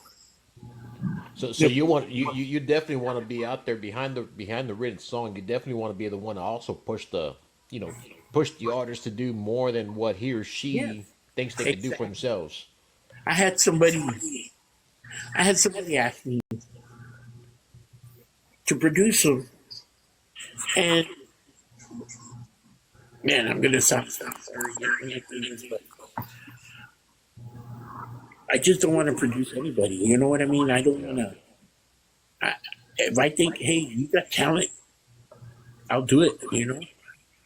But if it's just where I don't feel it, I'm not gonna do it. And it's just uh, it just came up to me, and he was already movie star status. I mean, he looked the part, right? But I had heard some other stuff.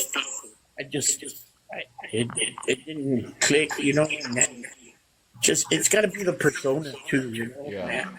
You're humble, if you're grateful, if you're hungry, but if you're already coming up to me being like the movie star or the great artist, it's just it doesn't do anything for me, I don't know.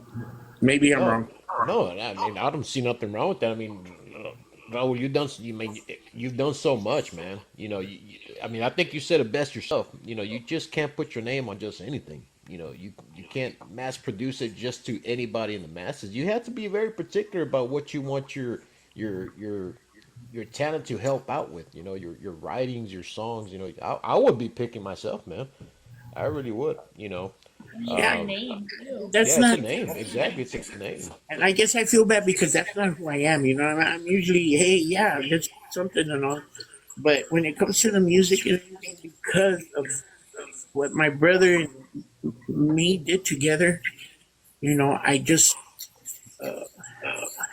I, I think the last person that I produced that I was very proud of was the Desperados. I recorded the cough song. Oh yeah. The cough song, we did it together, and I just talked to Mikey about it. Hey, let's make another hit, man. So maybe we'll get together and do something else. Yeah, I did that record, the call song, and a couple of other songs for them. They did really, really well for them.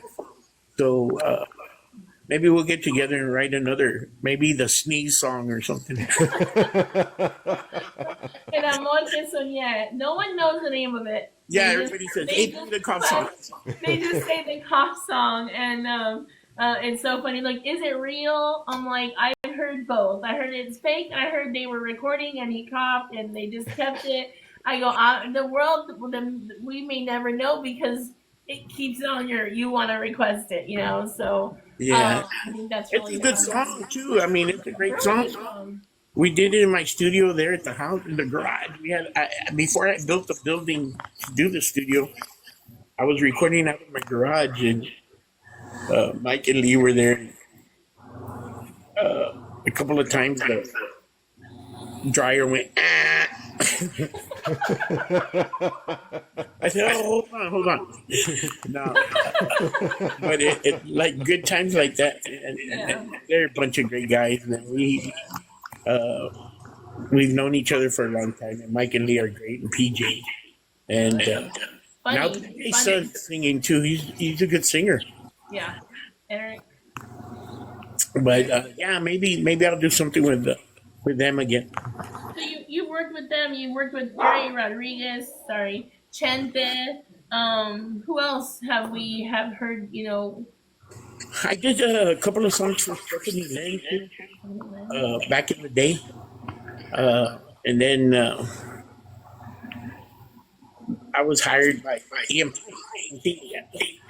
Back in the day, I did Tormenta. I don't remember. Do you remember that group, Yes, Tormenta? Tormenta, yep. Recorded, I recorded a couple of songs from them. Uh, but like I said, it's because I did it with them because they had the label back then, you know. Hmm.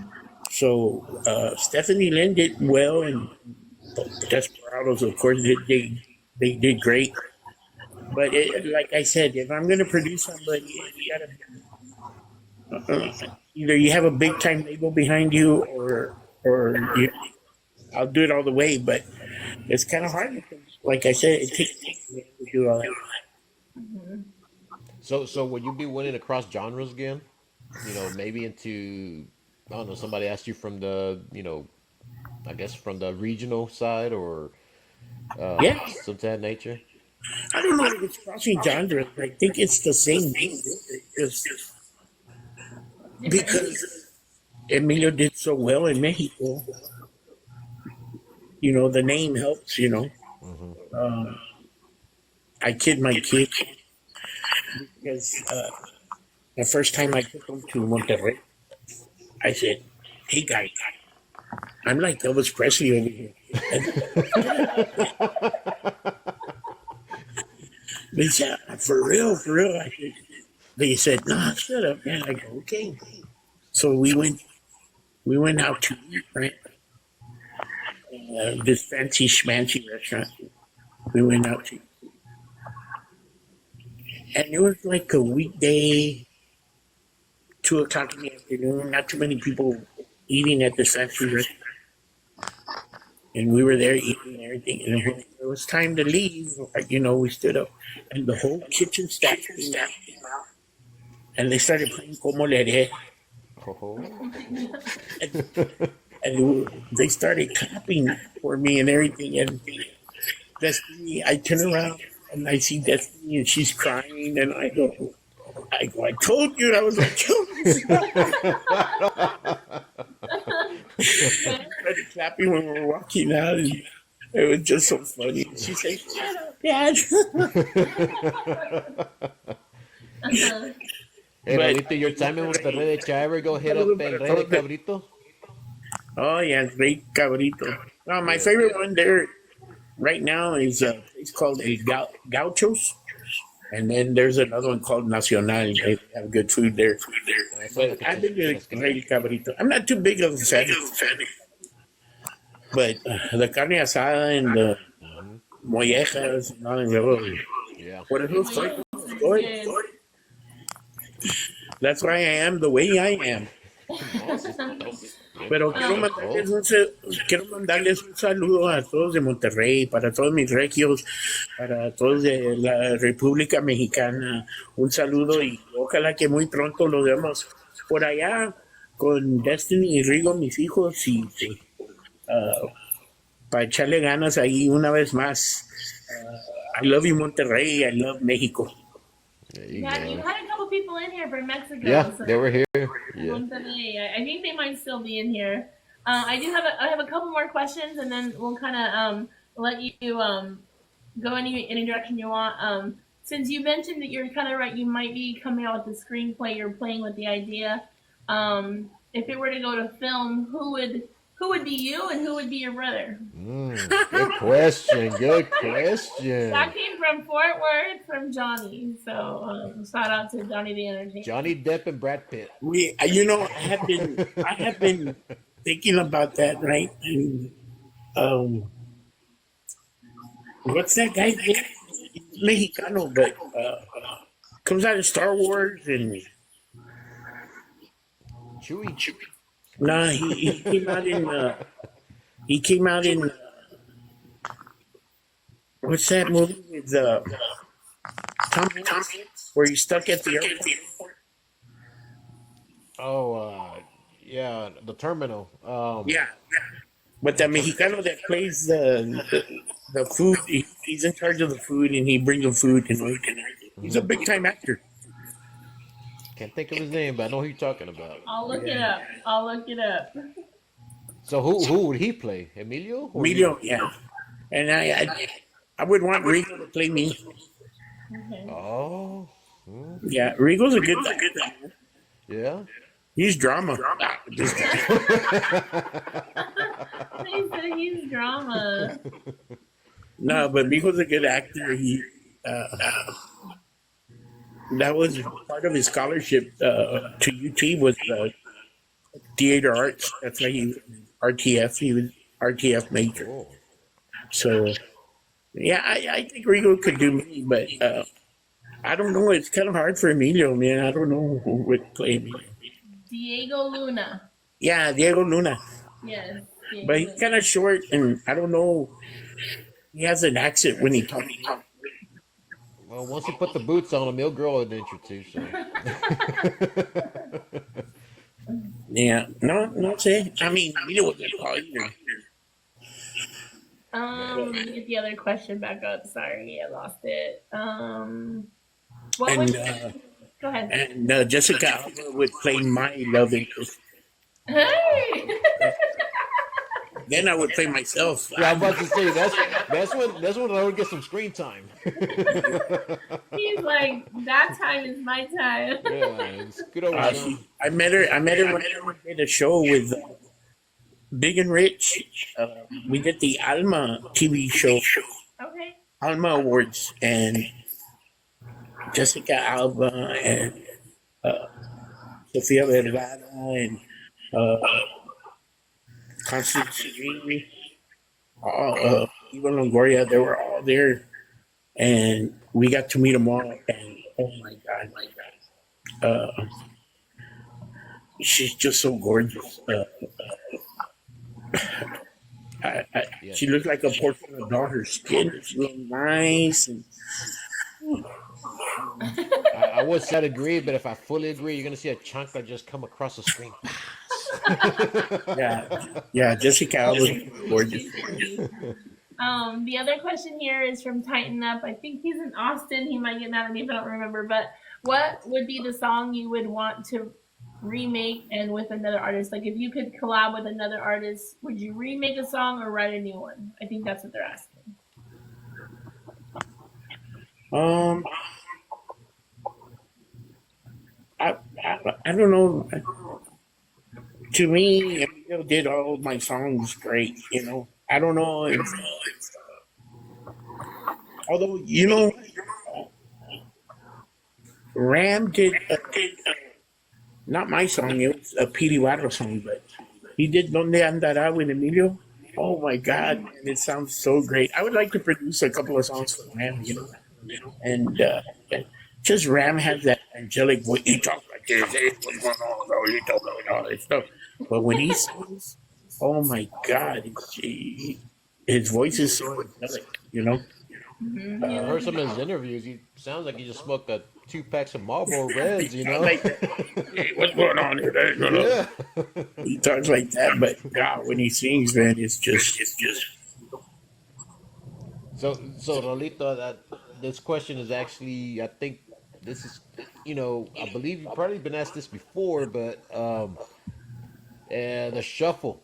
What inspired the shuffle with you and Emilio? Where did it come from? Well, when we were with David Lee, at that time in the 80s, that Cabbage Patch dance was going on. Yeah. Yeah. So Emilio would do it with David Lee. And once we started, when Emilio went on his own, I got up on stage. Well, because I started playing the guitar on stage, but it didn't feel right to me. So I just took it off and had some congas I would play the cumbias on and all that. But I would tell myself, man, all I do is sing backup. I mean, I gotta do something different. So I started dancing, on the breaks of the song where Emilio wasn't singing, we started doing pop up on the shuffle, and it was kind of like the Cabbage Patch, but then we made it our own, and it just really stuck. But while Emilio was singing, right, one night, I was doing all the like that. And he was singing that when he first started. And he was singing, and then after the show, he goes, "Brother, you look like Joe Cocker." But I like it. I like it. I like it. I go, I like it too. But yeah, I didn't want to just stand there and sit back. I guess I don't know. We're the Abbott and Costello of La Onda Tejana.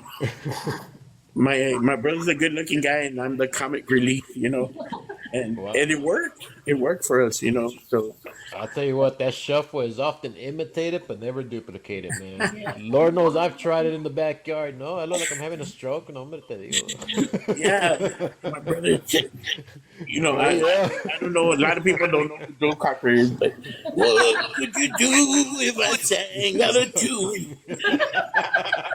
So I stole a little bit from that guy. You know what I mean? One more question for me, and then I'll give it back to Jorge.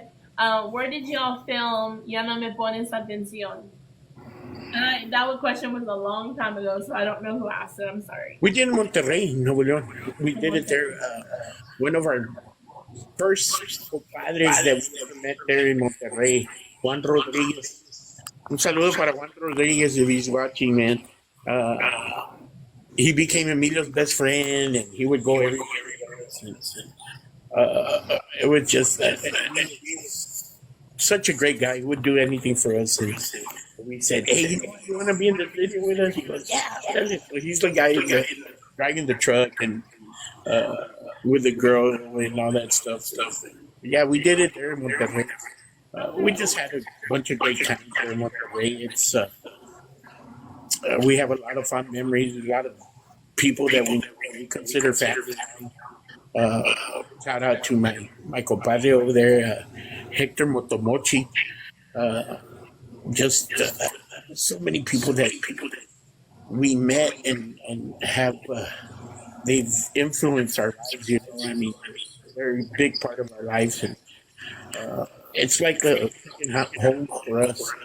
So when the kids lived over there, I was content, because I knew over there it's different. Over here it's like, hey, we got to keep up with the Joneses and all that stuff, and it's so do that.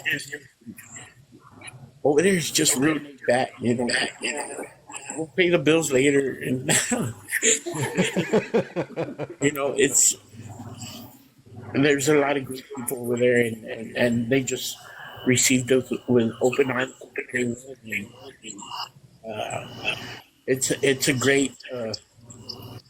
a great place to visit. It's a great place to live, and especially if you're in this industry, there's a lot of great musicians. Shout out to our music producers allá, Manuel y Alfonso Herrera. They're, I don't know if Destiny told you, they're the grandkids of Maldonado, who wrote Y volver, volver, volver. Oh, And okay. Hermoso Cariño. Hmm. Yeah, Yep. he wrote that, and they had it in their blood. And we won a Grammy with them, with Emilio, and Destiny was nominated with them for a Grammy. So hopefully here, Mija, we'll get a Grammy this next record. I'm just so proud. I mean, I love my life. I love what I've done, and uh, I thank God for putting me with the greatest brother ever. Definitely God's plan, most definitely. Hmm. I wanna thank everybody. Jorge, did you have any other questions that you saw in the chat? No, I believe I've caught up on them. Um, I mean, somebody did Jorge, ¿dónde request. queda where you Yes, live? You're I'm so, north of Houston? yes, sir. Northwest is towards Austin. It's 290? the 290. Yeah, 290 99. Ah, okay. Yeah, yeah. I'm like from downtown Houston. I'm like maybe 30 45 minutes away. But if I walk 5 blocks from my house, I'm in the city of Houston according to the city limits. So it's crazy, man. And then if I walk You're 10 never blocks, 30. You're never 30 minutes away from anywhere in no, but Houston. you're an hour away from everything in Houston, bro. Yeah, now we're away, and You're an it's hour getting away. bad here in San Antonio, man. Well, I saw that big overpass y'all Dallas. built over there. That new big Yeah. overpass. No, like I said, like I live in the south side of San Antonio. We're like 30 minutes from Poteet, but now there's everywhere when there never used to be, you know. But we have houses going up like crazy around here, man. And I love my south side, but it's getting a little overpopulated. Yeah, over here. I mean, before we bought over here, I was out here on this side of town a lot. It was number trees, woods. And I said, man, I want to go live on that side. No, but I get over here, it's like everybody follow me over here, dude. No, they can't. Um, Man, I didn't think it was that popular. Yeah. my aunt and uncle live in Selma, not too far where Emilio had a home. They live in that same area. And New Braunfels, yeah. Yeah, right Selma, right there in New Braunfels. Well, get this. That road goes all the way to Austin, right? Right. So back in the day, to get to Selma wasn't a big deal, you know. And then once you pass Selma, all the way to San Marcos, Yeah. but it was all wooded area. And then from San Marcos all the way to Austin, it was all wooded area. Now It's traffic. It's just it's traffic. traffic and buildings and HEBs and Yes. buses and everything all over the place, man. It's crazy. That's how I come in from Dallas. I go through that route, and it's just always so much traffic. Yeah. Ooh, in Austin too. Yeah. Oh yeah. I know I'm gonna stop in Austin, and I know I'm gonna stop in San Marcos all the time. When the kids were going to school there, I hated going to Austin. Man. The traffic was horrible. Yeah. Well, I mean, I want to thank you. I know our time's about up, and we've had you for about 2 hours, and I cannot thank you enough for allowing this time with you. I definitely got a whole new perspective about keeping Tejano music culture going. And I think our fans got a whole perspective of how important it is to stream the music, listen to it, request it, keep playing the Play music. live. Play live. Play live. Go listen to music at the venues. Go to the concerts. Request that your concert hall have the band. You know, like we have to keep the culture going, and it's not just on social media. Like Raulito said, it's live. We gotta go live. You know, we gotta do this and be there in person. I want to thank Fuego Lento Seasoning. Y'all go check out their websites. Go check out them on TikTok, Facebook, and on .com. Please go check them out. Please follow Let's Talk Tejano. We want to keep this movement going. Any final words you want to tell everybody? There's a lot of artists in here that are watching. Any like good ideas? Any saludos? Anything like that you want to throw their way? No, I mean, if you have it in your heart, and you love music, if you have the faith, you gotta just go for it, and don't let nobody tell you, hey, well, you can't do this, you can't do that. Just do it. You know, that's all you can do, and never say should have, could have, would have. You know, just do it, and you know, if you have faith, and it'll happen. It'll happen. And also, thank you, Miss for supporting La Onda, for supporting Destiny Radio, and for supporting La Familia Navaira throughout the years. I appreciate that. Jorge, también, thank you so much. And I had a lot of fun. It didn't even seem like 2 hours in that we were. I mean, Yeah. we can stay on forever if you want, but I Yeah. know it's late. Yeah, make sure you join us on Saturday nights for karaoke. You're more than welcome to join. Yeah, we do karaoke on Saturday. All right, maybe I will, man. Y un saludo también para todos los fanáticos del grupo Río de Carnal Emilio. Uh, Everywhere I go, I tell everybody that my mom says, mijo, por favor, diles a todos que muchas gracias por todo el apoyo y por todas las oraciones, man. When we were going through that stuff, Emilio's passing, and the Rex and all these people prayed, and that really helped us out. It really did. It was so gratifying to see how many how many people out there really really love my brother and our music and our just want to say thank you on behalf of my mom and toda la familia Navaira. Thank you for all the support. And hopefully we see each other soon, man. Wherever you live, request my kids' songs. They're on Spotify, Apple Music, every digital platform. Destiny Navaira, Ringo Navaira. And pretty soon here, like I said, we're gonna start recording a YouTube show here pretty soon. Hopefully in January it'll come out, and it's on my social media, Facebook, Raulito Navaira, Instagram, Raulito Navaira, everything's Raulito Navaira.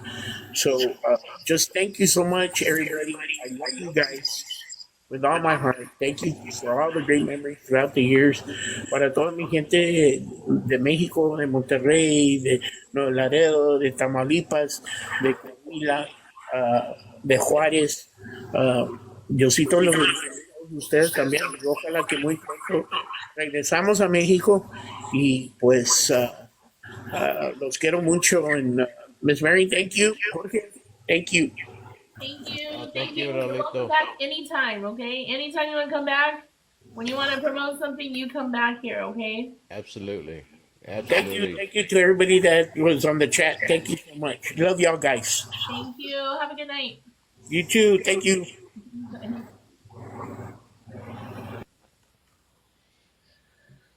That was awesome. Great guest. Great High guest. five. High five. High five. Great guest. Yeah. High five. Hello. High five. High five. Great guest. Yeah. Uh-oh. What a show! Hold on. You have a little bit of turn Oh. up. Mute the other one, Tara. Sorry, and then you can unmute here. Who's that, Terry? Yeah, it was Terry. Try it again, Tara. High five, Richie Rich. I'm gonna try it again, Tara. Come on back, Terry. Come on back. Come on back, Terry. There she is.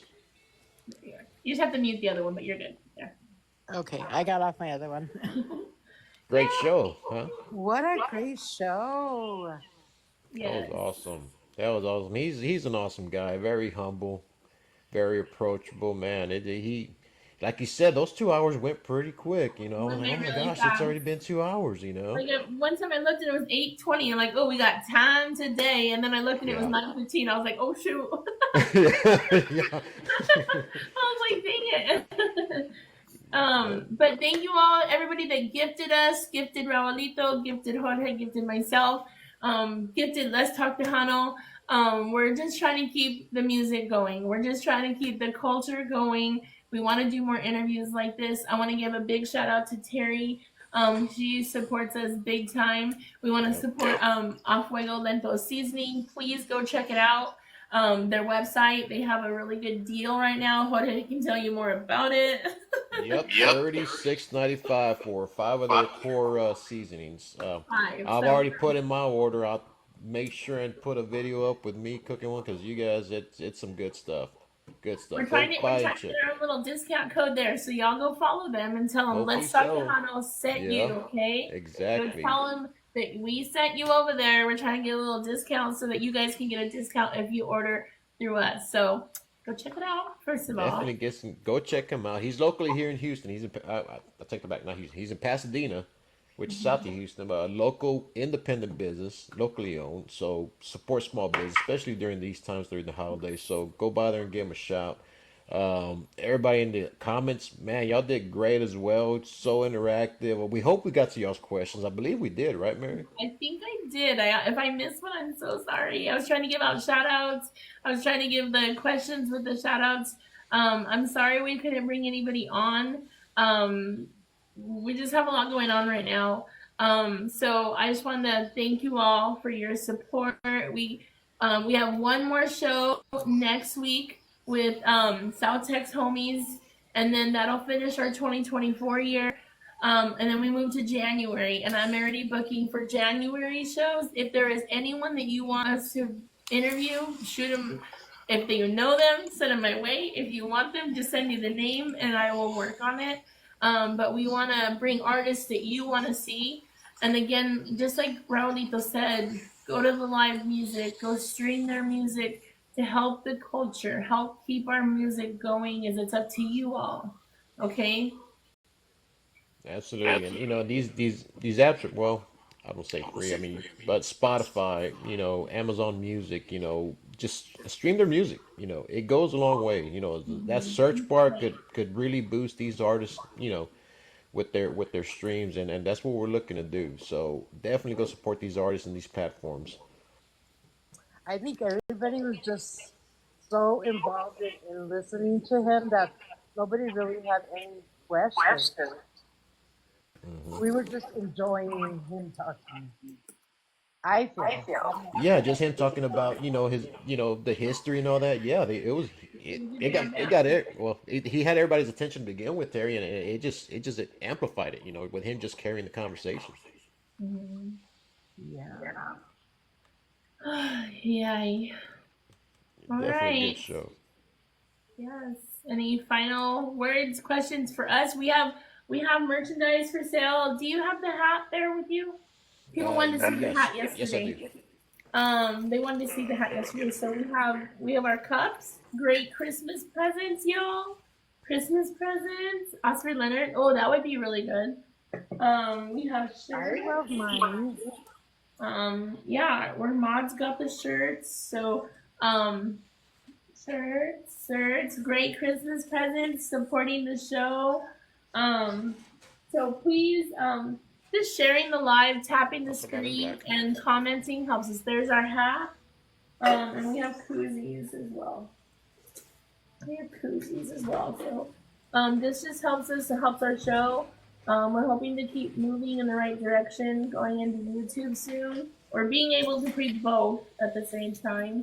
But I do upload all these interviews up to YouTube. I think I have 2 shows after tonight to just catch up on, just because they do take a long time to upload. But just y'all commenting, sharing, commenting, tapping, sharing helps us so much. It helps keeps us on the For You page. So thank you all so much for all that you do, just being here with us. Um, what else? What else was I going to talk about? Um, well, I mean, obviously, hey, many thanks, many thanks. Yeah. We're kind of branching out as far as merch goes as well. I mean, I think Mary and I have had a discussion about moving into hoodies. If anybody's interested in hoodies, definitely hit us up. We will definitely get it out to you. Um, this is also, like Mary says, all supporting the show.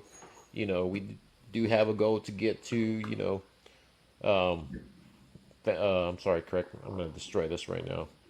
Fan Fair. fair. Fanfare. I was gonna say fair. Fair. Fanfare. So we're hoping to get there to San Antonio to Fanfare. That's our ultimate goal. This coming year. That's in March. So, like I said, any sales from the merch is definitely going towards that. And not us just going there and partying. Please don't think that. We want to No, yeah, bring our merch. We want to bring more about the podcast and maybe even have live broadcasts while we're at Fanfare, yeah. so that anyone that can attend, or we're going to be able to have you all be there with us. So definitely, um, definitely, this will help us get there and sell merch, talk about the show, get the podcast on a bigger platform. So thank you, Bam Bam. We had people from North Carolina, Wisconsin, New York, California, Florida, Cachetes. Thank you so much. Across the border, Monterrey. Monterrey, Michigan, Houston, the 956. Where did- North Carolina, Oklahoma. I was trying to write it down. But it's all because we're all together, right? Not just Texas, but outside of Texas. So thank you all. Those Latin horns, Jay Sterling, Irma, Prince Zay, I'm trying to think who else popped into the live tonight. All the DJs, DJ Smoke, DJ Zarnado, all the DJs that supported us, all the artists that supported us. Um, I try to support y'all on my end, but it helps that you all are here helping us grow in the show. Yep. The more taps, the more shares, and it's gonna get us all there. It's gonna get us all there. But that's all I got. Big thanks to y'all, and big thanks to Raulito, and we hope to have him back on again. You know, especially with more information on that screenplay he's writing. That I can't wait for that. I cannot wait for that. Yeah, So definitely get him back here when he's ready to talk a little bit more and give us more details on that. most definitely. We might have a surprise giveaway for whomever watched the longest. We'll put your name in the spinny wheel, and we'll draw it. So I'll go in and look at who watched it the longest. Cutoff time is 15 minutes or longer, and we will do a giveaway with maybe one of our shirts, or I don't know, something, a shirt. I don't know what we got left right now, but I think I have at least one shirt we could give away. Are you good with that? Yeah, I'm good with that. Yeah, if you ain't got it, let me know. I believe we could cover it if we don't. Or a Um, hat, or a hat. If you want a mhm. hat, we have a hat or a shirt. Okay. Well, I'll tell you what. Let's throw him a curveball this week. Okay. Instead of doing a drawing, let's do a quiz. Let's see if Ooh. everybody was paying attention. Are you gonna do it now with whoever's watching? Or are we gonna do it for everybody that was here earlier? What's the rules? Uh, well, be What's the kind of rules? be kind of hard to hark back to the people that were here before. Right. I'll tell you what. We'll do it on your show on Thursday, or is that pushing it too far back? Bars. Well, tomorrow. Good night, Jesse. Shout out to the RGB. Shout out to Nico. I'm sorry you missed it. I will put it on YouTube though. Let's ask whoever's here. There's 30 people Okay. still on here, so let's ask who's here. Okay. Let's see. You want to give it a shot? You want to throw Yeah. something? Huh? Me? Yeah. Me? Yeah. You want to throw the question out there? No. Let's see. Okay. Let's see. Let's see. Okay. I got it. Where Come was on now. Ya no me pones atención recorded? The video. Ooh, that's a good one.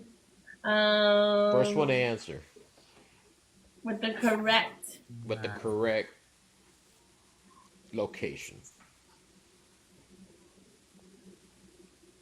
What city? I don't. There it is. Richie. What's Richie Rich. Luego, luego. Richie Rich. Richie? You know what Latin horns put? Look what their question was. When you go Huh? real quick because Dallas needs to go outside and he's dying. So I'll be right back. Dying right now, you know. You already know, Christian. Oh, where'd you go, Mary? Hold on, I'll be right. I was gonna drop Dallas outside real quick. No, Rodney. You probably raised your hand first. I can't see you raising your hand, Rodney. And by the way, I did see your comment about the red tantara. The red thumb. We could make anything happen, Rodney. Make it happen. Like I told you before, we don't have sabana size.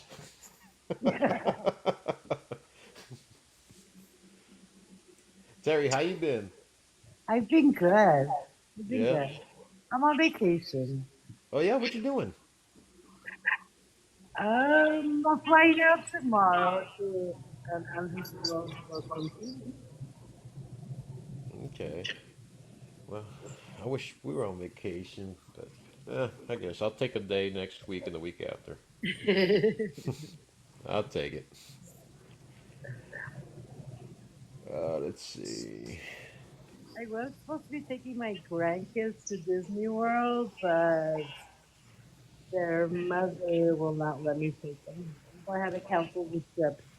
Is that the one out of Florida or California? Florida. Florida? Mm. So I had to cancel it, so I'm just gonna go on my own tomorrow for a Oh, week. there you go. But my boys never got into the Disney stuff. Um, I got two boys when they were smaller. They never got into this. As much as we bought them the toys and the clothes, they never got into Disney stuff. So I Yeah. don't know. Maybe I dodged a bullet there. I don't know. I mean, I like to go to Disney World, but It was expensive, but thank God I got my money back, most of it anyways.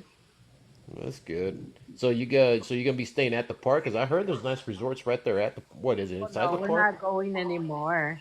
Oh, you're not. No, because I was Oh. going to take my twin grandsons. Oh, okay. I thought you said you were still going. Okay. No, no, no, no, no. I'm going to an undisclosed location There you go. on There you vacation. go. Anyway, sorry. What, Rodney? What are you talking about, Rodney? Where'd you spend 12K at? In his dreams, Huh? In his dreams. dreams. Rodney was making it rain Monopoly money. I know he know. Yep. Got the money gun and everything. At Disney, he said. Disney. Well, I really hope you guys enjoyed it. Who won the contest? Dallas had to go. He was dying the whole interview. That was Richie. That was Yeah. Rich. He won. He was the first one to answer. Hmm. We So might do another one. We might do another one go because ahead. we want to recognize those that are with us every. No, you did not. Every week watching the show, staying in here, hanging out with us. I definitely want to keep you all enticed. You never know what we're gonna do, so never know what I might announce randomly. So just Okay. continue to be loyal. Well, he definitely, Raulito definitely gave us a lot of information. He dropped a lot of knowledge. We could definitely, revolve it around that this week with another giveaway, another quiz. Another not a quiz. I'm sorry, another trivia question, Or we can and do trivia. we could base it on that. I mean, because I know everybody's ears were open with him here. I mean, he dropped a lot of knowledge and a lot of history. A lot of history as well. But Rich, I Maurice, will get a hold of you, Rich. Mel's in here. Big Who? shout out to my mods. I know Liz isn't in here, but today is Liz, my one of our mods. It is her birthday today. So if you're What? friends with Liz, y'all go. Marie's here. Y'all go wish Liz a happy birthday. I think she's out celebrating her birthday, so maybe tomorrow I'll do a little thing for I her. thought her birthday But was last month. birthday's today. No? I thought she was gonna be here so I could have Raulito sing for her, but she didn't come on. Do another one. Do another one. What? Another conque.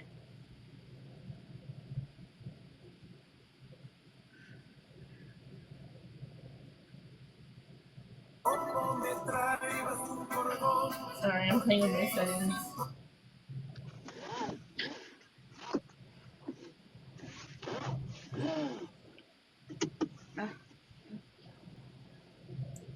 What am I doing? Another one. Happy birthday. Yes. Aw, you were the first one. We're celebrating my birthday in San Antonio, March 13th. My birthday. We're gonna go celebrate in San Antonio. Well, I'll be celebrating too because mine's March 11th, so I'll be right there with you.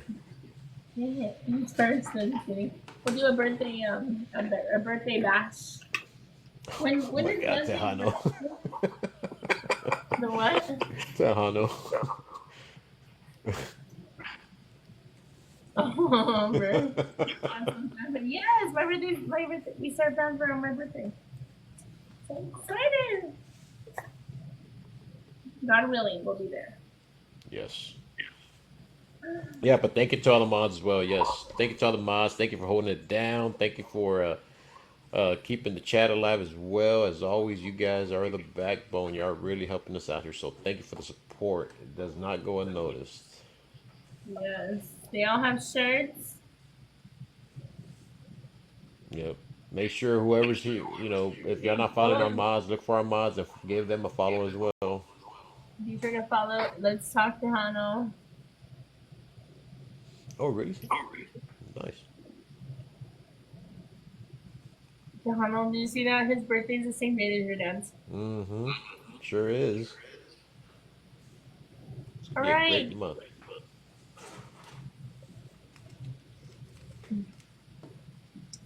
¿Dónde andabas, Abel? ¿Dónde andabas? He was in here.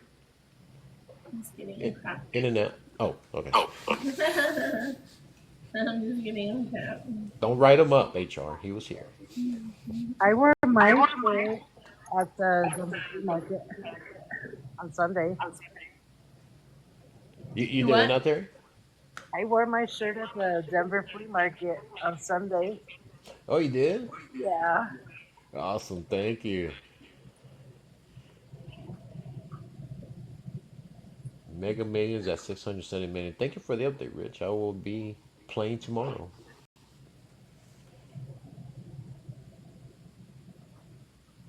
Rich, you have your shirt? Oops. Yeah, I believe you received it already. I think he told us on Sunday on your show. Okay. Can you post a picture or send it or tag us or one or the other or both?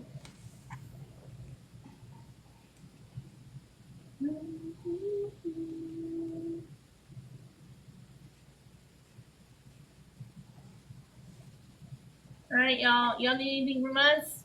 That's what I always say in my meetings. Y'all need anything from us at work?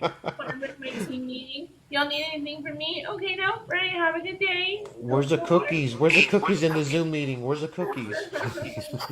You said instead of a raise, huh? Yeah.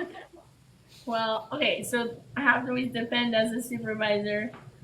If I give them a bonus, they get taxed. But if I buy them pizza, we don't get taxed, so they get pizza. I'm good with either or. Tomato, tomato. Oh. All right, good night, y'all.